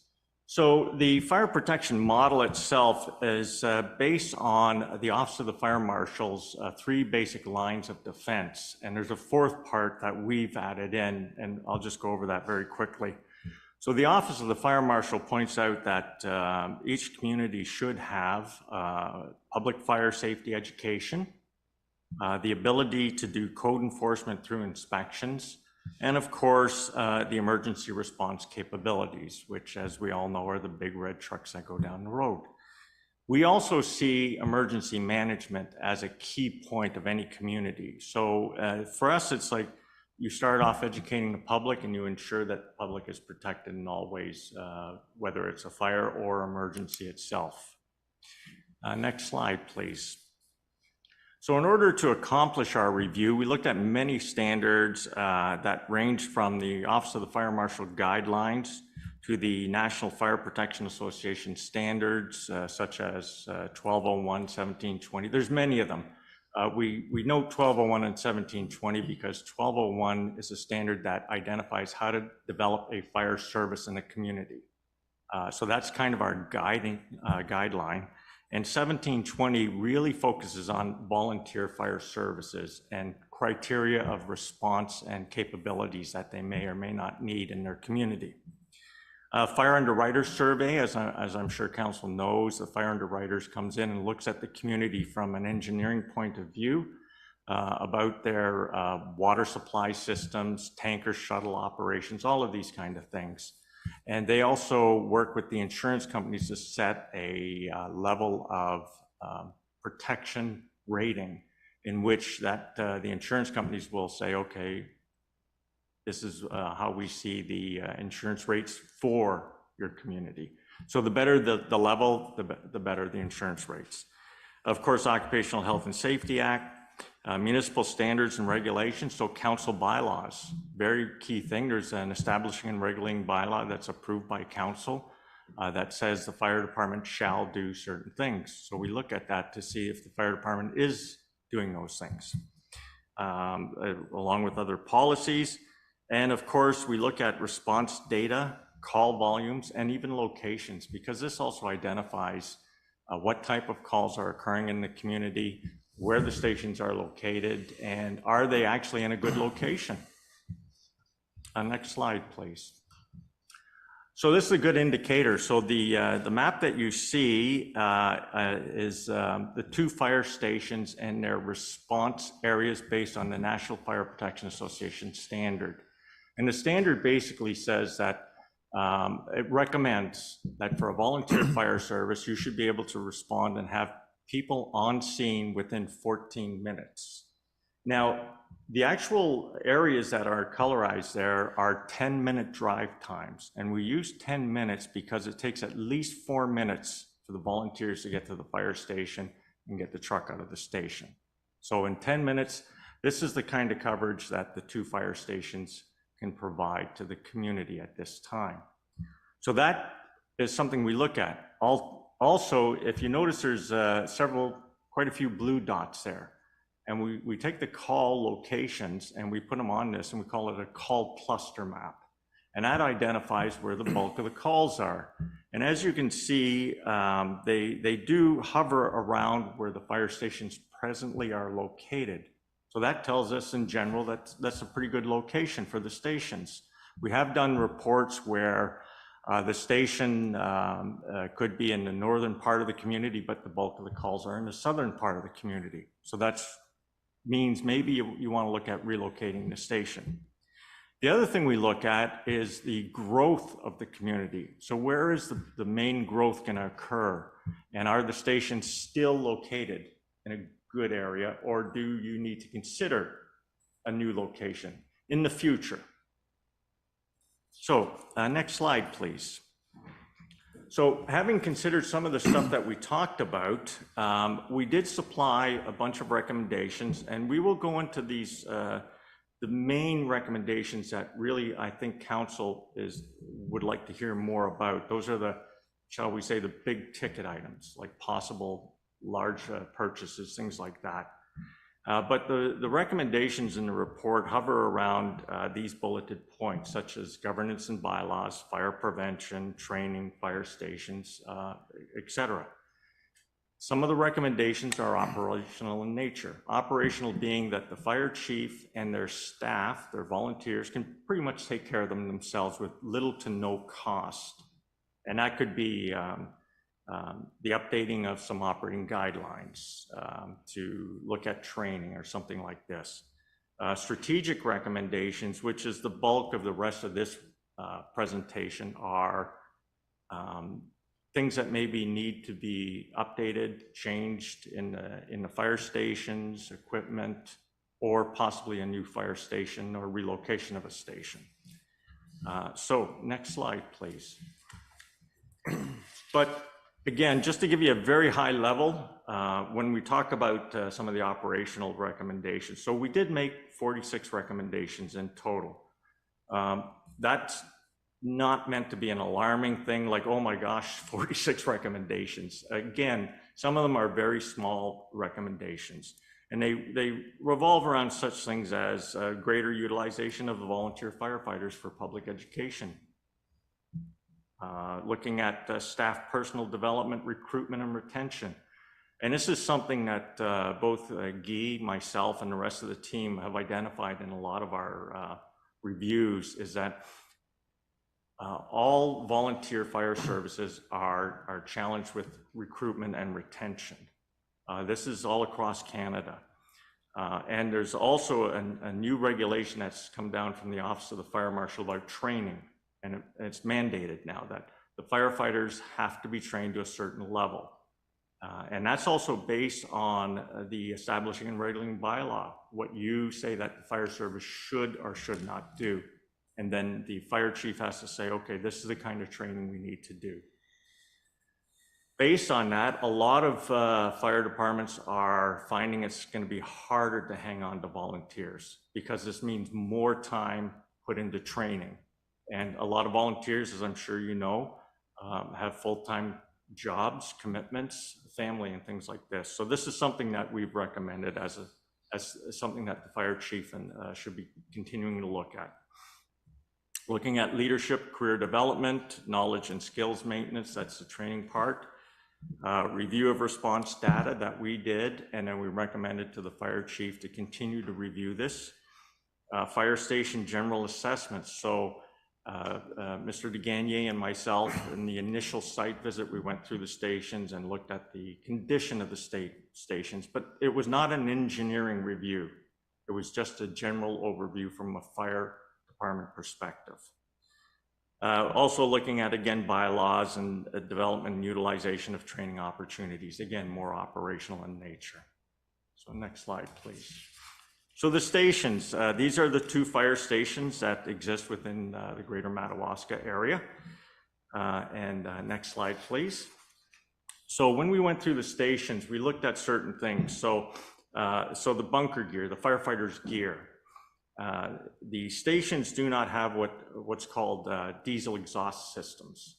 And by that, we mean that when the fire trucks start up, the diesel is not captured in any kind of system and expelled out to the outside. When they start up, the diesel exhaust stays within the station. And that gets on the firefighter gear, which is, as you can see in this picture, is around the fire trucks. Diesel exhaust is a carcinogen, so it's a cancer-causing product. There's many recommendations out there about this bunker gear should be stored in a separate room that's protected so it doesn't get the diesel exhaust on it. There's also recommendations about having at-source diesel exhaust. So you may or may not have seen these at fire stations where there's like a big pipe that comes down from an exhaust system, hooks onto the exhaust pipe of the vehicle. So when it starts up, it just gets expelled out. So that's some of the recommendations that we made about protection of the gear and the safety of the firefighters. Also this storage space and challenges, as you can see by the center picture, those vehicles are very, very tight together, which could be a challenge, a safety challenge to the firefighters if vehicles are being moved in and out and they're not aware of what's happening. And the final picture there is proper shower and decontamination facilities. And again, this is something that is part of the health and safety regulations now, that when firefighters go to, whether it's a fire and then their gear is contaminated, not just their gear, but the clothes under the gear, or they go to a medical call where some biological product is spilt on them, they should not be leaving the fire station and going home until they properly decontaminate and shower. So this is a health and safety thing to look at. And this was another recommendation we made about upgrading the station to have those kind of showers and facilities. So next slide, please. The other thing, which is definitely a strategic recommendation for council to consider, is the fire stations and their location. And this is, we'll show some maps after this slide. But in general, we recommended that a feasibility study be done in the future, because our recommendations for the changing or relocation of a fire station are meant as long-term recommendations. So what we looked at today, and this was a snapshot in time that could change over time because of the growth of the community. But basically, one of the options is the relocation and building of a new Griffith Fire Station, and in one of the slides we'll show you where we're recommending. And also, one thing that was brought up to us to look at was the possibility of centralizing just one station. Is that feasible? So we have that also in the report. And we say feasibility study because there's a lot of costs associated with building a new fire station. Some of the figures that we came about could go from a minimum of 2.5 million up as high as $6 to $7 million for a new fire station and all the requirements of these stations. So this is not to be taken lightly. The study, as we say, we're not saying this is imminent. This is a long-term thing to look at over the next possibly 8 to 10 years. If a new station is located and is approved, we also recommend that you look at putting it on property that the township already owns. So maybe you're looking at relocating a works department. And if you're going to relocate that, that's a perfect time to maybe add a fire station onto it, just like the Griffith Station is set up at this time. Next slide, please. So here's the maps that we looked at. So the first map on the left side, the rectangular box just points out that presently the station response time, that's the area that kind of falls outside of that 10-minute drive time. The next map on the right, one of the recommendations we made is to relocate a station in the southern area, so move the Griffith Station further south to the Blackdonald area. And this was because from what we've seen in the planning, this is where some of the main growth is going to occur. So again, if it is going to occur down in some of these areas, then you can monitor that. And that's why we say this is something to look at in the future. So the Calabogie station still is a very good location for the area that it's covering. But again, it could cost a fair bit to upgrade for the protection of the bunker gear and all these other things that we've recommended. Next slide, please.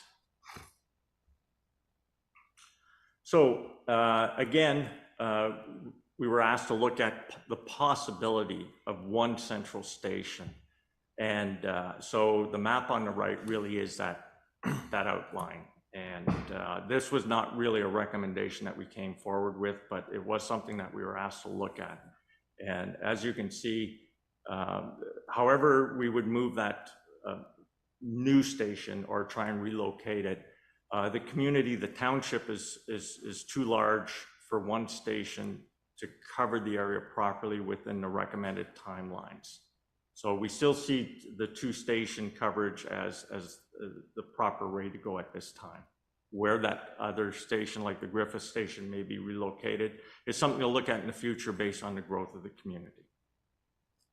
Next slide, please.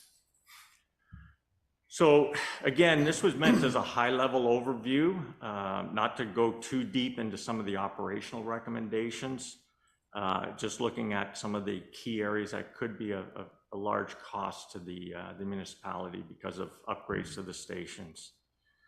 So the recommendations that we talk about, the next step is to look at those recommendations, create a plan for moving forward, both from the fire chief presenting what they plan on doing with the operational portions and what they may plan on doing, and getting more costing for the strategic recommendations, such as better decontamination facilities at the fire stations, and whether the fire stations are set up to even offer that at this time or what may be required.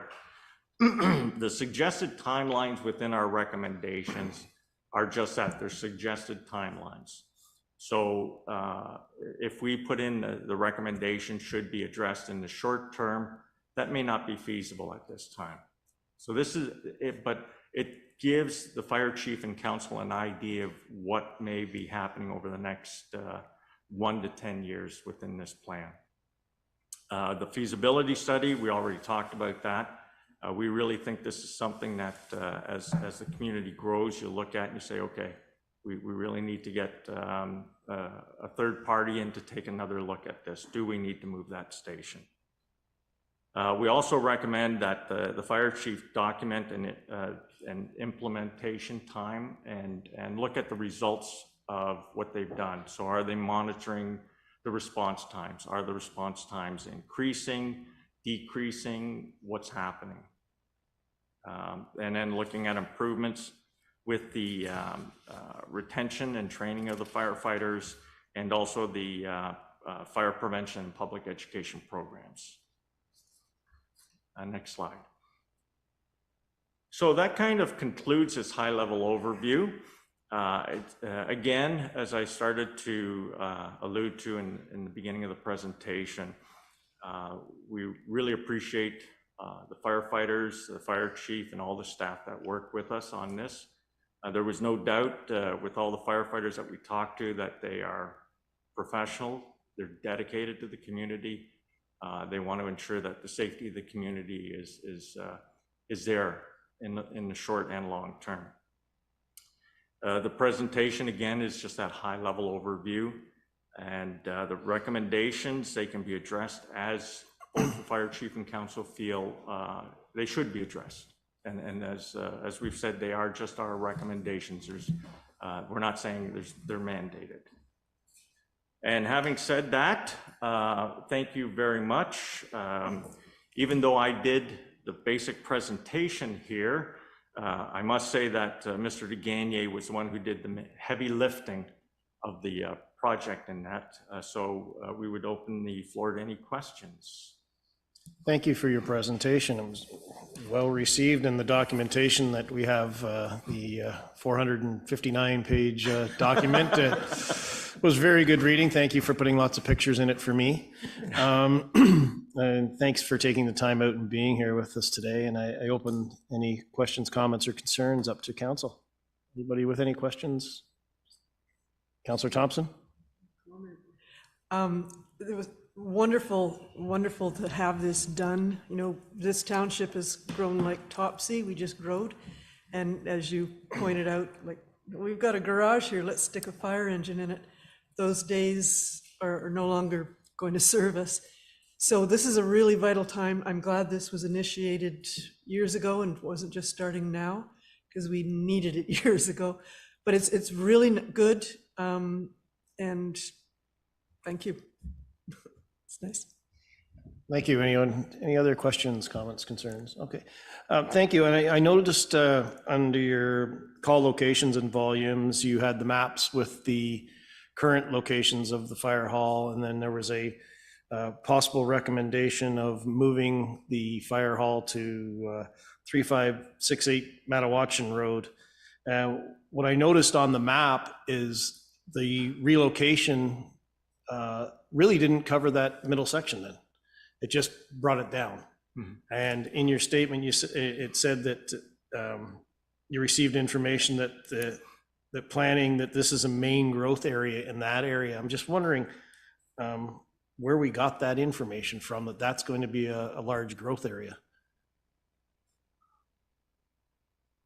Well, yes, Mr. Mayor, the information gathered was also talking to the district planning as where there's some development that is happening and where the area, like, and there was elements of Black Donald being an area that is more growing, and that where there's more of input of people wanting to move, and a place where it seems to be the area identified as as the growth for your municipalities of nice places to live, people moving from the adjacent town, from the Ottawa, and wanting to more of the location. So when we analyzed that and we looked at where's the possible development, where's right now some of your development that is happening in the county, so that we looked at that, and that's what we identified. And then we use on top, we juxtapose on top of it your response call for the last 5 years, see what type of calls we're getting from that area, and that's what we use. We're using GIS also we use Maptitude to look at your roads, the speeds on the roads,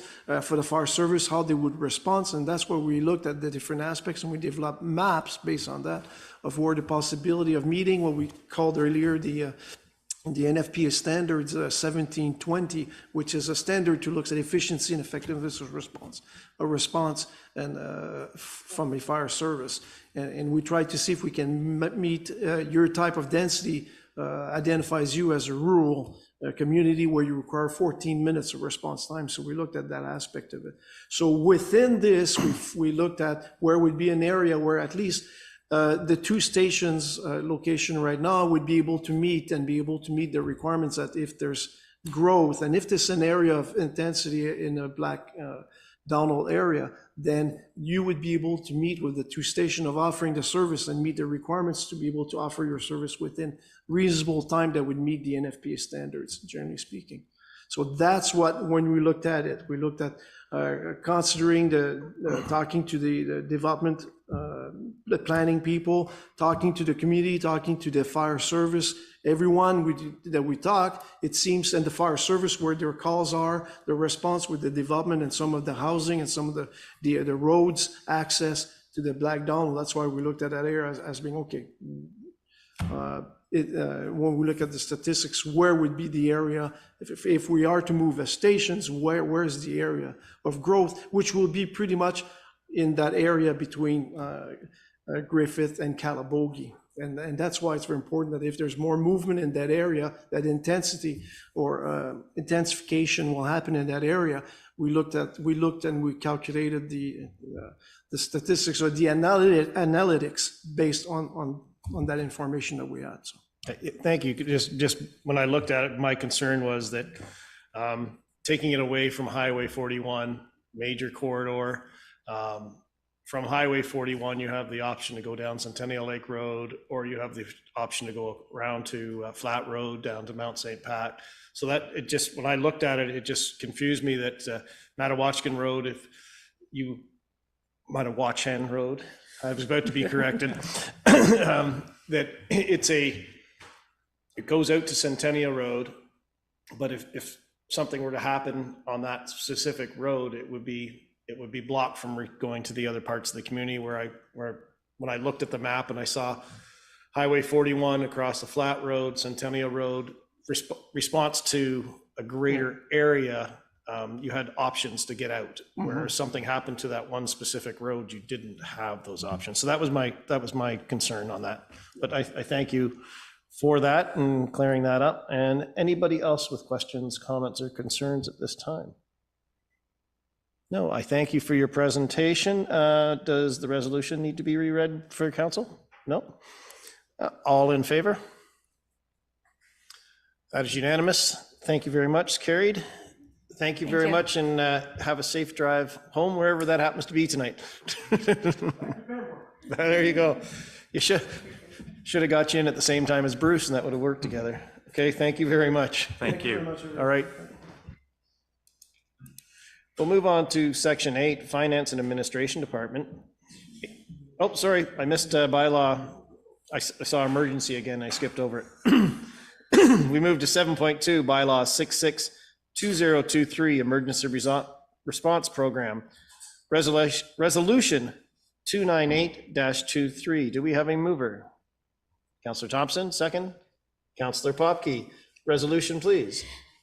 That council approves bylaw 66-2023 being a bylaw to adopt an emergency response program. Thank you. And who's giving us background on that today? That would be our CAO, Renee. So the Emergency Management and Civil Protection Act requires townships to adopt an emergency management program that includes an emergency response plan. And we have that, and then appoint a community emergency management coordinator, which is CEMC. And then review the plan annually. So this is part of the requirement. Also, the requirement is that the township must do a training of the emergency management group and an exercise annually. So this is part of this process. As you could see, over the last, we just go back a few years and we have, tornado, flood, pandemic, Draco, wildfire. Annually, there's an emergency here. So the plan, as it stands, so normally would come to council with changes to the plan if there's significant changes, not just administrative changes. So we review annually, only need to come to council when there's big changes. In this case, we're kind of doing an overhaul on the emergency response plan, adding components. So this report doesn't have the old plan attached, but what our old plan has is essentially it just explains every position and the roles within, and then some supports. So what we're trying to do at this point is make additions and changes to make this plan more robust and usable for the emergency management group. So I've listed some items that are new to the plan. A lot of them are part of other plans across the province, adding some IMS, so incident management system components. The bigger pieces are the additional information, which we have some mutual aid agreements, power, telephone outages. We talk about financial compensation, those components. And then in addition to the plan is the evacuation plan. So we've added a new evacuation plan that provides some streamlining for evacuation process and some framework. So what we're looking for today is to have the plan approved for this year. We did have completed training last week, and in going into the new year, we're going to do another exercise, and we'd like to start implementing this plan as part of our training and exercise to be able to fine-tune the program even more. Thank you. Any questions, comments, concerns? Councillor Levesque. Thank you, and great plan. I assume this is a redo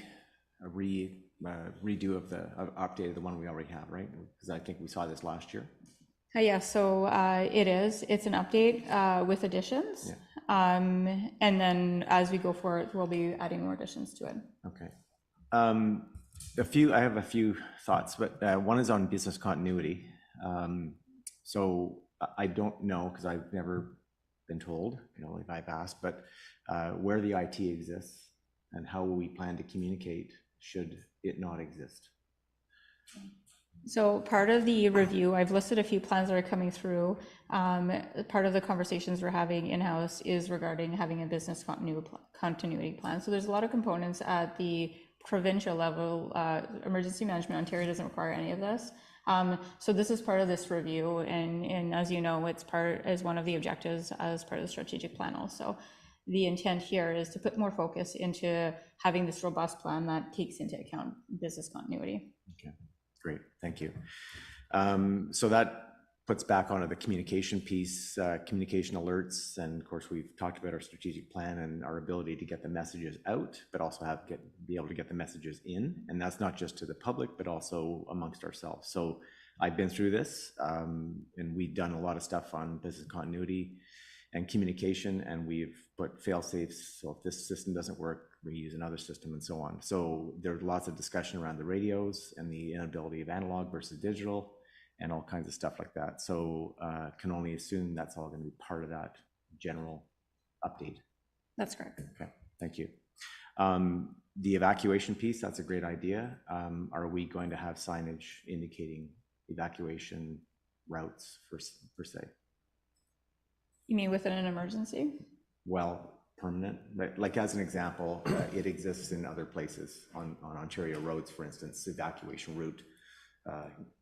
They have these pre-existing signs, so you know exactly where the route is going to be, whether it occurs or not. In emergency management, you want to be careful on designating routes because you don't know the evacuation route unless you're evacuating. Right. So identifying them with signage permanently may mislead you if you're heading right into the evacuation, the zone that you shouldn't be. So the point here is to have identified evacuation routes, and you can see the plan has mapping so that we're able to identify it. So it will help with communication. The public, you're able to say, well, that this appendix relates to this evacuation area where you can move towards. So they've got a lot of moving parts within the emergency response program. The program's meant to identify it and be able to pull it and utilize it. Okay, two more quick points.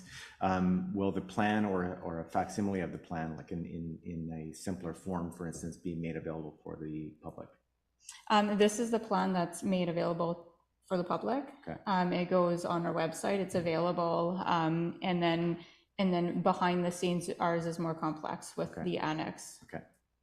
And the last point, council is, with exception of the mayor, is not identified except in one place, which says that the council can actually terminate a disaster. We can't initiate one, but we can terminate it. That's right. Oh, I think we could probably initiate one if we tried.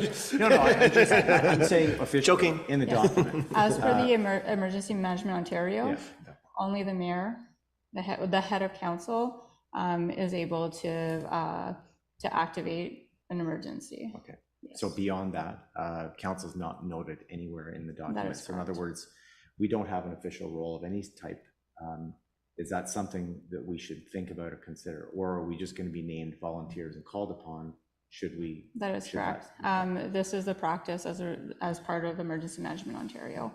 The framework around emergency response is pure staff led as part of the emergency management group, along with the head of council. Okay, so on that piece, because I know it has happened a couple of times even in our tenure, some of us have volunteered and shown up in certain places.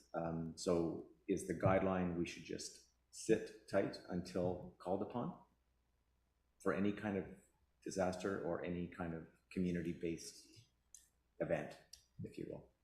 In an emergency, we should follow our plan because it is operational. It's an extension from our roles. And then for actually being able to manage the emergency, the intent is to have a structure. And this is really emphasized. I mean, today I was in course for the last few days on emergency management with Emergency Management Ontario, and it emphasizes the role of staff, the role of the head of council. And it's intended to provide some guidelines and allow for structured emergency management. Perfect. Thank you. Thank you. Any other questions? Councillor Thompson? Oh, Councillor. I thought you were. Oh, Councillor Thompson. I just want to say this is fantastic. And it's not complete yet, as you let me know. I mean, I've got little questions that I won't bring up now that, you know where you're going with this. And the component of getting the info out to the public, it won't just be this static document that's too many words. It'll be telling people which radio stations to listen to, what to do, how to have your own personal escape package ready to go in case of an emergency. It's really full, and I really appreciate that. That's great. Thank you. Thank you. Any other questions, comments from council?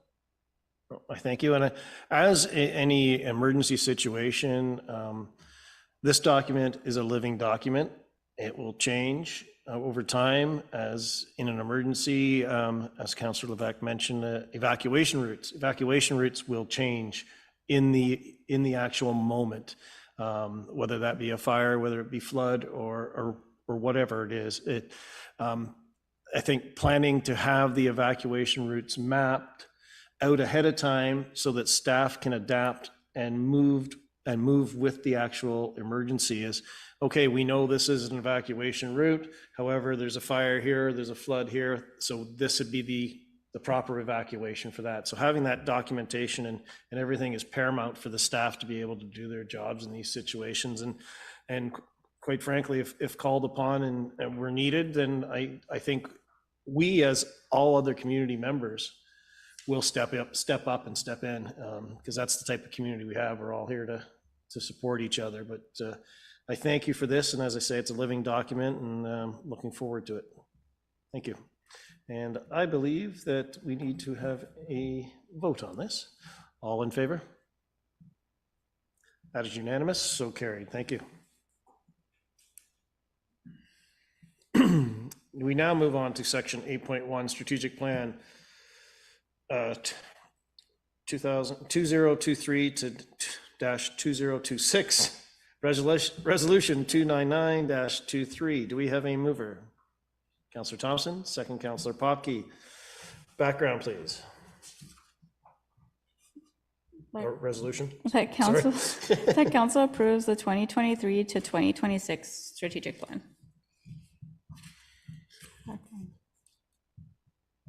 Has everybody had a chance to go through it? Is there anything background on it that you'd like to discuss? Yeah, I'm just gonna go through it a bit. Okay. The purpose of it. So what you have here is the final document for the strategic plan. The intent here is to, at the end of the day, staff, community, we follow this strategic plan. It's a council document. So it's been a little bit drafted by staff. It's coming back for council approval. And so here's the strategic plan framework. So we have our vision, mission, values, goals, objectives, action plan, and then it goes off into departmental and individual work plans. So what we have here, as you can see, is this component where there's this council and staff piece where it's developed at the council level and it heads out and it really provides direction for staff on how to proceed and how to meet council's goals and objectives. The strategic plan, this is really small. The strategic plan process had components, if you can't see, it has, it just really outlines the few items that were part of the plan. So we had some key stakeholder meetings. The community was involved, some open houses, staff, council contributed to it. There's right holders. We had a review of studies and plans, reviewed the financial implications of implementing objectives, and then the capacity within staffing.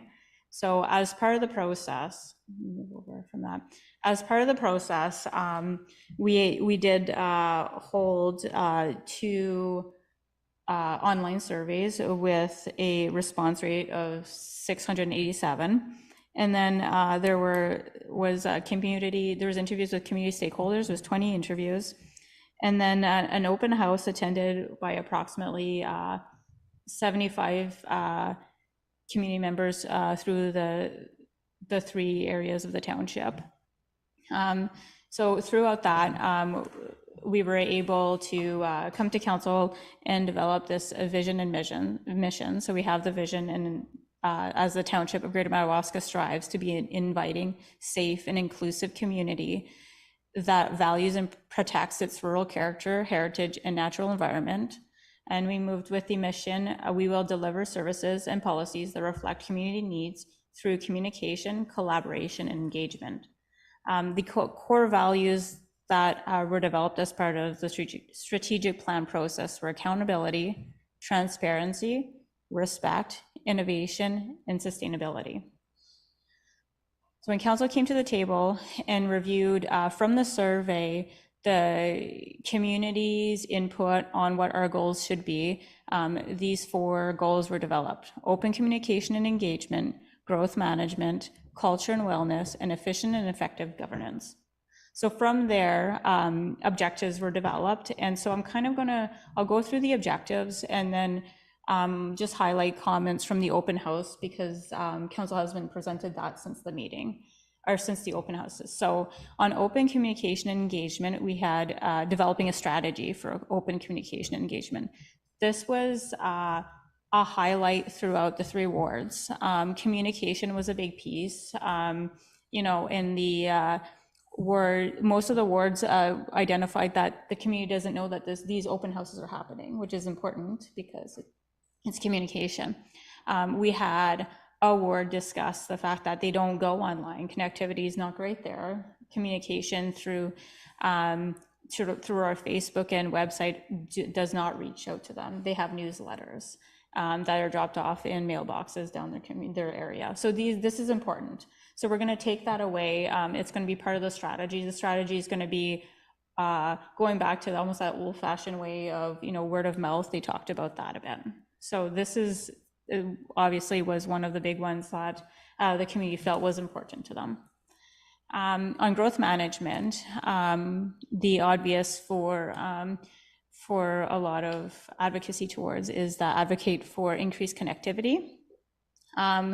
The lower, we still had a high reception of agreeing that these other objectives are important, but not as high, was encourage mixed development, marketing strategy, and enhancing tourism. It was mainly around the understanding that we're promoting growth and the community wants to stay natural and hold its heritage. So we had conversations around the control and what we can control within growth, and being able to encourage mixed development would allow for more options for living within the area. Marketing strategy was aimed for our objectives is more around promoting and retaining our businesses that we have, and then enhancing tourism is also that we do have tourism, so it's more about and tourism businesses here, so it's again about supporting our businesses within the community, which was well received. So it was a good opportunity through the open houses to discuss these components and the intent of them. Culture and wellness, so we had deliver recreation and leisure programming for all ages, improve wellness services offered to residents, and enhance the emergency management plan.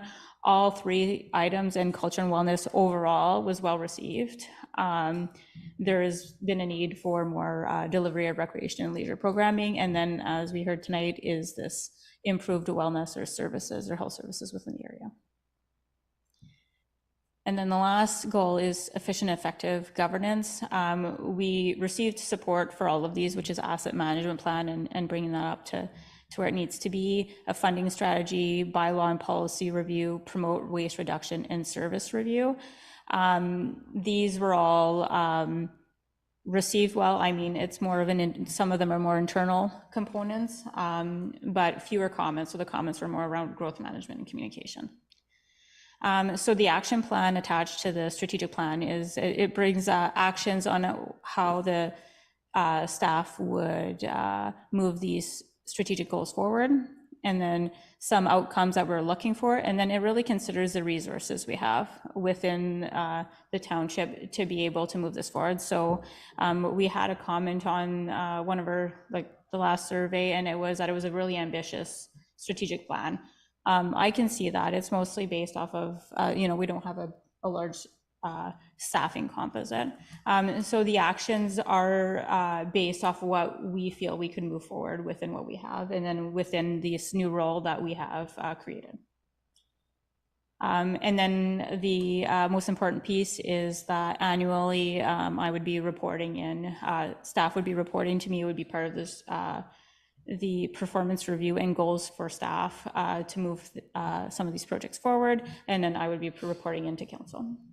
And then that summarizes the strategic plan presented to you. Any questions, comments, concerns? Councillor Levesque? Really nice presentation. Can we get a copy? Well done. I guess it's an obvious question statement, I guess. A lot of these outcomes are going to be achieved by staff, some by council, and some by committee. Do you see a mix in some of that happening? Or the majority of it's going to be staff oriented? They're at the staff level. The component I think there's going to be a lot of support through is more of the recreation side through the rec committee that's there. But yes, it would be driven through staffing. Thank you. Thank you. Any other questions, comments, concerns? Councillor Thompson? I'm just wondering how staff feels about having this direction. Does it make your jobs clearer, give you better direction for, planning ahead, doing things? It allows us to be able to develop a direction into the next few years that we know by moving some of these items forward, we know the direction that council wants us to head in, and being able to present that and bring that forward and move in the right direction. Yeah, it provides some strategy. Thank you. Councillor Tripp? Thank you. And as we've heard from our other two councillors, it's a great job. Very clearly articulated. The plan looks good. And the plan itself, in terms of what it contains, is good. It really is that visionary piece that the community and council and staff develop collaboratively, which tells us where we want to go and how we want to allocate our resources. And I'm hoping down the road, as the plan comes into play and we get into the budget exercise, that eventually we can have a budget that's linked to the plan, perhaps with a column to each of the strategic objectives, so that when we're having budget discussions, if there's something that's really a priority in the plan and it's not showing in the budget, begs the question why, and vice versa. If we're spending money that's not tied to the plan, begs the question. So it becomes a very powerful management tool as we come into this second, third, and fourth year of our term to help with the alignment. And I think it's a tool that it really gives that sense of direction that we need. So well done, and great presentation to bubble all of that stuff that we've been working on for so long and got so not complex, but deep in detail. You've managed to really provide a synthesized version of how it's looking. So thank you. Thank you. Thank you. Any other questions, comments, concerns from council? No, thank you. I just want to thank you for the presentation and all the work that staff did on this, because it wasn't light by any means. We had to basically start from scratch, and council all worked very hard on this, and the vision and the mission is there now for staff to move forward for us and then report back to us on. And I think it gives a structure that was wanting, that was required, just to basically give people an idea of what's the long end goal, what are we looking at, and where do we want to be. And this is much like the emergency management plan. It's going to be a living document where the objective each year will change. The overall pillars will remain the same, but the objectives of staff in those years will change to achieve these goals as necessary. So I thank you very much for that. Thank you. And now we need an all in favor to accept this. That is unanimous, so carried. Thank you.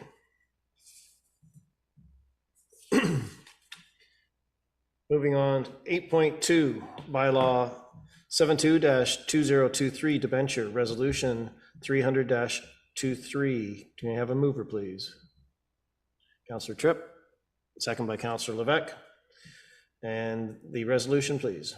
That council approve bylaw 72-2023, being a bylaw to enter into an agreement with Ontario Infrastructure and Lands Corporation for a 10-year debenture in the amount of $773,000. And furthermore, council directs the mayor and treasurer, deputy CAO to sign the agreement. Thank you. Any background on that, or our treasurer, Jennifer? Thank you. Hi, good evening. So as part of the 2023 budget, council approved debenture funding to complete capital works for flat road resurfacing, a loader, a tandem plow, and a used dump truck.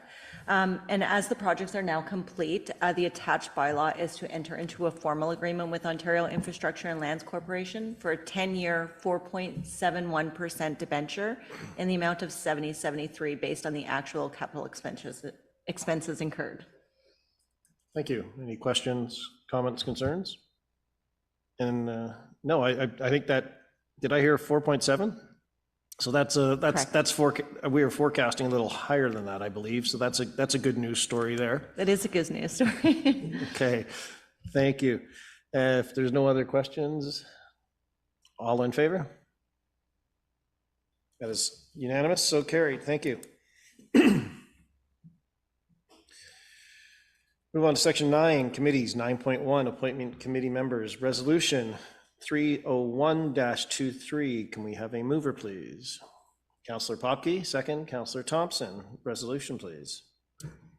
I'm going to go forward and ask if we could, I could read and discuss the report prior. So do a bit of a background before I put the motion forward, just because of the component about adding a council for appointment on the committee, if that's okay. Sure. Okay, so the intent of this resolution is to appoint committee members for the Recreation and Culture Committee. The So back in October, council approved the terms of reference for 2 committees. So we had the Committee for Recreation and Culture, and we had the Equity, Diversity, and Inclusion Committee. So the advertisement went out on November 1st, and it closed on November 24th. We received 5 applicants for the Recreation and Culture Committee, and we received 1 applicant for the Equity, Diversity, and Inclusion Committee. After what we reviewed as per application, the 4 committee applicants all met the requirements. The requirements for being on the committee is having past experience with recreation, culture, and showing that type of interest. So as mentioned here, that all applicants are qualified to participate as members of the committee, and they have experience serving on committees, a passion for the community and exploring recreation opportunities. So it is a great group of candidates we have. As for Equity and Diversity Inclusion Committee, we only have 1 applicant. With that said, that applicant has experience in embedding equity, diversity, and inclusion in initiatives. So we had reached out to see if that applicant would be interested in serving as part of the Recreation and Culture Committee. At this point, I'm looking to appoint. Should we have other interests, we could, at this point, have up to 6 members as part of this committee. It may be this applicant may be an additional to a 7th, or maybe a support piece to equity, diversity, inclusion as part of the Recreation Committee. So that's that. And then as part of this process, we would be needing to appoint a counselor as a representative to the committee. Thank you. And I would ask that I have a very good understanding of who would like to be part of this recreation committee, but I'm not about to put that person's name forward until they express it. So who would like to be part of this recreation committee? Councillor Thompson, Councillor Levesque, if you'd like to speak to your reasons.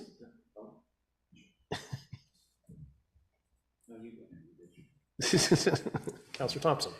I'm interested in using the committee as a way of coordinating all kinds of events that go on, not just events, but business initiatives. And so recreation in the whole township, but also coordinating between the various groups that are already doing their own thing, but coordinating it so that they get better support. I did that sort of thing as hall board president. I got a library, the library people from Calabogie, got seniors housing, the churches, various other people together for a meeting, and we began coordinating our dates so we didn't have conflicts. So that one isn't having a parade while the other one's having a tree lighting at the same time. And I think I'd be valuable in contributing that sort of thinking. Thank you. Councillor Levesque. I agree with what Councillor Thompson had said about ensuring that the inclusion of all the wards are part of the discussions, and that was certainly one of the recommendations I put forward, that we had representation from all the wards if possible. Previously I was asked to become part of the committee that was defunct. So I was approached by other people that were on that committee to participate and listen to what they had thought about that. Of course, it was only Ward 1 that was part of that, but I guess to determine my interests, certainly recreation and culture are part of my interest for sure. The cultural piece of it, which is really recognizing what the entire township has at its disposal for recreation and culture. I've got lots of experience in terms of recreation in general. Been everything from soccer coach to ski president, all kinds of stuff like that, focused on all kinds of recreation. But I think this area for sure, this is what we are. Our tourism is tied to recreation. whether we know it or not. We don't have any factories to call on, but tourism is really our number one thing that we have to offer, among other things. But it's really important, I think, for this community, and it's something that has been lacking for a long time. Thank you. Councillor Thompson. I think he's got the job. We would have to vote on that, but I would like to offer to help the committee in a consultative viewpoint to help with things that are going on in Ward 3. Thank you. Thank you. And I'd also like to point out too that you are already currently have a large part of the library board as well. And I think Councillor Levesque would be very beneficial and very good in this role. And so I think Renee or Robin, do we need to add his name in there and then vote? Actually, if you're all in agreement, then I'll just add it as part of the recommendation and I'll be able to read your recommendation. Perfect. Oh, Councillor Tripp. So more of a comment, and I agree with Councillor Levesque's valuable contribution to the committee. I mean, there's been, I'm aware of discussions that have been going on for quite some time now within the ward, meeting with the players that were involved in the old rec team, trying to get that energy built up and looking for a way out. And he's been very patient at trying to steer that ship gently towards a point where we'd have the application. Little surprised at the number of people and the names that are absent from a list of people I thought were going to come forward. And I'm not sure if, first question, are we tied to this number, or do we have the opportunity to bring more people on, is question number one.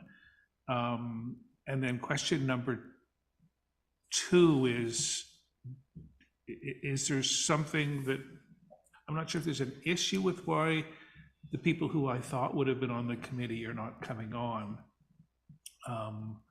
Or is it just waiting for the committee to get developed, getting its legs underneath it, and then expanding it as it goes through? So it's a bit of a complicated question, but I'll try and approach that. I think the structure of this committee that allows a focal point of recreation within the entire township does not preclude ad hoc committees that can go to this committee with their ideas, their thoughts, and get council approval and support. And so I think I may be speaking incorrectly, but I think that this committee would be more than willing to take consultation and ideas from the community, whether that be a small base of group people that will bring ideas forward to them, or maybe a larger group of people that bring ideas forward to them. But ultimately, it would lie on this committee to discuss it. But there's no reason why a group of people in a community can come together and say, hey, we need this, and come to this committee as a delegation and say, here's our thoughts, here's what we've put together as our recommendations, and then the committee can then work with that and come out with an idea. I don't see that this to say this is limited to this group of people is not limited to this group of people. This committee is where ideas can be brought to. And I'll defer to our CAO for comments as well. That's correct. So it's just, this committee has the mandate. It doesn't mean that they can't be supported by other community groups that are looking for recreation. And then there is an applicant that came in after the deadline. So there will be the opportunity for the committee to recommend appointment. The committee right now would be at 5. There is room for 6, and there's always room once this committee gets going to say, hey, we would like to increase that. So there's an opportunity allowing the committee to form and be able to meet and see what kind of direction may change some of the composition of it. Thank you. And I'm just looking at some of the names that I know here. It's a very strong group of individuals, and I see they're from various wards as well. So I think it's very well rounded, and I thank staff for putting this together for us. And do we need the resolution read? Yes. Well, excuse me, were we going to talk about whether or not we want the person who signed up for inclusivity to be part of this? Or are we just assuming that will be the case? In this one, the person's been added. Oh, they're already- Already in sorry. So, Okay. Heather Crawley's been added. And then I think once the committee is together and sees the direction, it may serve more as a supporting role. But yeah, but it has been added. Yeah, I think that works well, thank you. You could read the resolution, please. That council approve the appointment of the following members of the public to the Recreation and Culture Committee: Michelle Kobzek, Don Dilks, Leslie Cassidy, Tracy Fredericks, Heather Crawley, and furthermore, council appoints Councillor Levesque as council representative on the committee, and furthermore, council direct the CAO to review options for equity, diversity, and inclusion advocacy in the township. Thank you. All in favor? Oh, he was just early. All in favor? That is unanimous, so carried. Thank you.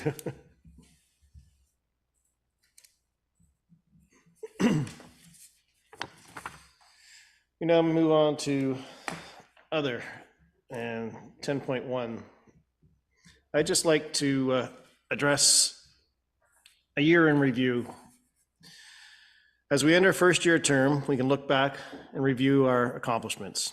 The first full year, 2023, was the beginning of positive change, which include the laying of a foundation to set a direction for the future. The 2023 focus areas include open communication, community engagement, telecommunication expansion initiatives, waste diversion initiatives, asset management projects, housing assessment, tourism, marketing initiatives, and strategic plan. I want to highlight some of the accomplishments, improvements, and opportunities which took place. We successfully hosted Taste of the Valley, in which promoted all our local vendors and was very well received. We launched the Food Cycler pilot program to encourage waste diversion, which is working wonderfully. For those who have received them, I think you can attest to that. Those that have not, you may want to look into that because they do work very well. Continued advancement of our asset management projects and invested in road rehabilitation, including Flat Road, Hudson Lake Road, Mount St. Pat Road. Approved the township's first long-range capital forecast, including planning for asset management, growth-related projects. We completed a housing needs and assessment to identify housing gaps, assist in policy and development, and determine housing priorities. The final approval for constructing 6 new telecommunications towers to increase our connectivity across the township was completed. The township launched a new feedback and concerns management system to receive update and action requests from the public. We initiated recruitment for committee members in the Recreation and Culture Committee and the Equity, Diversion, and Inclusion Committee, which we just spoke to. We initiated a marketing and implementation strategy project to be completed in 2024. In November 2022, the provincial government passed the Bill 23, More Homes Built Faster Act. This act no longer requires public meetings for planned subdivisions and prevents third parties, Ontario Land Tribunal appeals on consent of minor variances applications.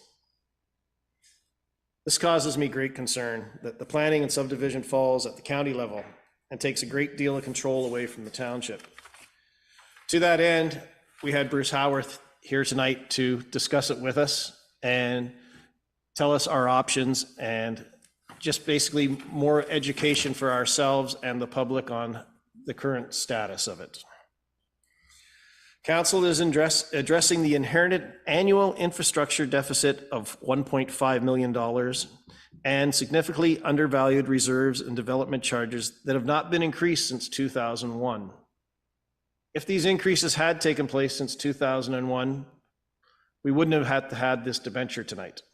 But in fact, we had to have it. In June 2023, we had the wildfire. A special thank you to Greater Madawaska's Fire Department and the supporting fire departments for keeping our community safe during the wildfires at Centennial Lake this summer. We recognize their dedication and selflessness in protecting our community. The fire department was honored with a visit from Lord Prior of the Order of St. John's, Mark Compton. And he presented the fire department with the St. John Ambulance Canada Life-Saving Award pin and a life-saving award. It would be remiss for me not to mention the dedication, professionalism of all the staff of Greater Madawaska. The leadership team has created an open and welcoming environment to work in, and this is reflected in the positive attitudes, the work ethic, and the enjoyment of the staff. Now, looking ahead, the 2023 to 2026 strategic plan developed through collaboration and community engagement will include objectives and actions that will lead our township towards meeting 4 goals: open communication and engagement, growth management, culture and wellness, and efficient and effective governance. As we pivot through the legislation changes and meet the community needs, council and staff are committed to providing the best value to our taxpayers and preserve our core services and address infrastructure deficits. I want to thank the community, the staff, council, and everyone involved in making this year successful. Having attended many community events in all 3 wards has been wonderful meeting people, enjoyable, and rewarding, and actually just a lot of fun.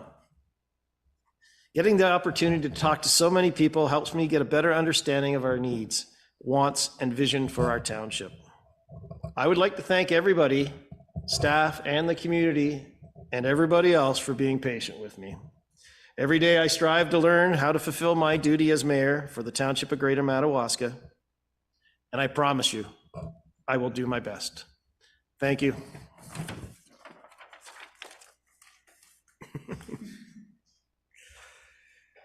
We will now move into a closed section. 11.1, Resolution 302-23. Do we have a mover? Councillor Thompson? Councillor Popke for second. Resolution, please. That the council meeting of December 7th, 2023 enter into closed session at 5:33 p.m. All in favor? That is unanimous, so carried. We will move into close.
Thank you. We've moved to 12.1, move to open, resolution 303-23. Do we have a mover? Councillor Popke, second by Councillor Tripp. Resolution. At the council meeting of December 7th, 2023, move back into open session at 5:47 PM. All in favor? That is unanimous, so carried.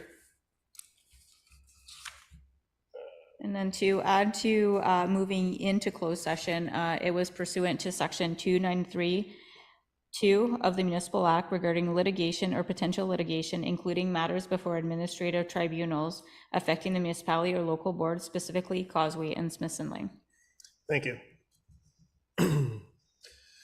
13.1, move to rise and report, resolution 304-23. Do we have a mover? Councillor Levesque, second. Councillor Thompson. Resolution, please. That council reports the following as a result of the closed meeting item: litigation or potential litigation, including matters before administrative tribunals affecting the municipality or local board, specifically Causeway, discussion item, and Smithson Lane, discussion item. Thank you. All in favor? That is unanimous, so carried. 14.1, bylaws approval, resolution 305-23. Do we have a mover? Councillor Tripp, second Councillor Popke. Resolution, please. Be it resolved that the following bylaws, 66-2023 Emergency Response Plan, 70-2023 Zoning Bylaw Amendment 2306.4, 71-2023 Zoning Amendment to lift holding symbol, 72-2023 debenture, be deemed read a second and final time and passed by council, and furthermore, that 67-2023 confirmatory be deemed a read a first, second, and final time and passed by council at the regular council meeting held December 7th, 2023. Thank you. All in favor? That is. Sorry, just Any- a sorry. procedural. I don't think, well, you would, yeah, I don't think you would vote on the one that's included So in that list. we'll sever that. Let's sever that one. Sorry. Yep, you're, good catch. Thank you.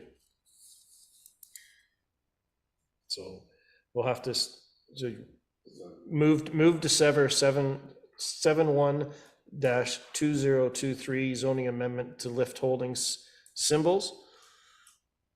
And yeah, that'd be a separate vote after. So we will accept this, we'll accept this resolution. We will then have a separate vote where Rob will not take place or take part of that vote. So move to sever 71-20-23. All in favor? Okay, that is severed. We will now vote on the resolution with the severed removed. All in favor? That is unanimous, so carried. And then resolution, I guess we'll have to have a separate resolution for that then? For Or that- 71. Yeah, be it resolved that the following bylaws, 71-2023 zoning amendment to lift holding symbol be deemed read a second and final time and passed by council. Thank you. All in favor? That is unanimous, so carried. We'll now move on to 15. 15.1, motion to adjourn. Do we have a mover? Councillor Thompson. Do we have a seconder? Councillor Levesque. Resolution, please. That the regular council meeting of December 7th, 2023 be adjourned at 5:51 PM. All in favor? That is unanimous, so carried. I thank you for your time today.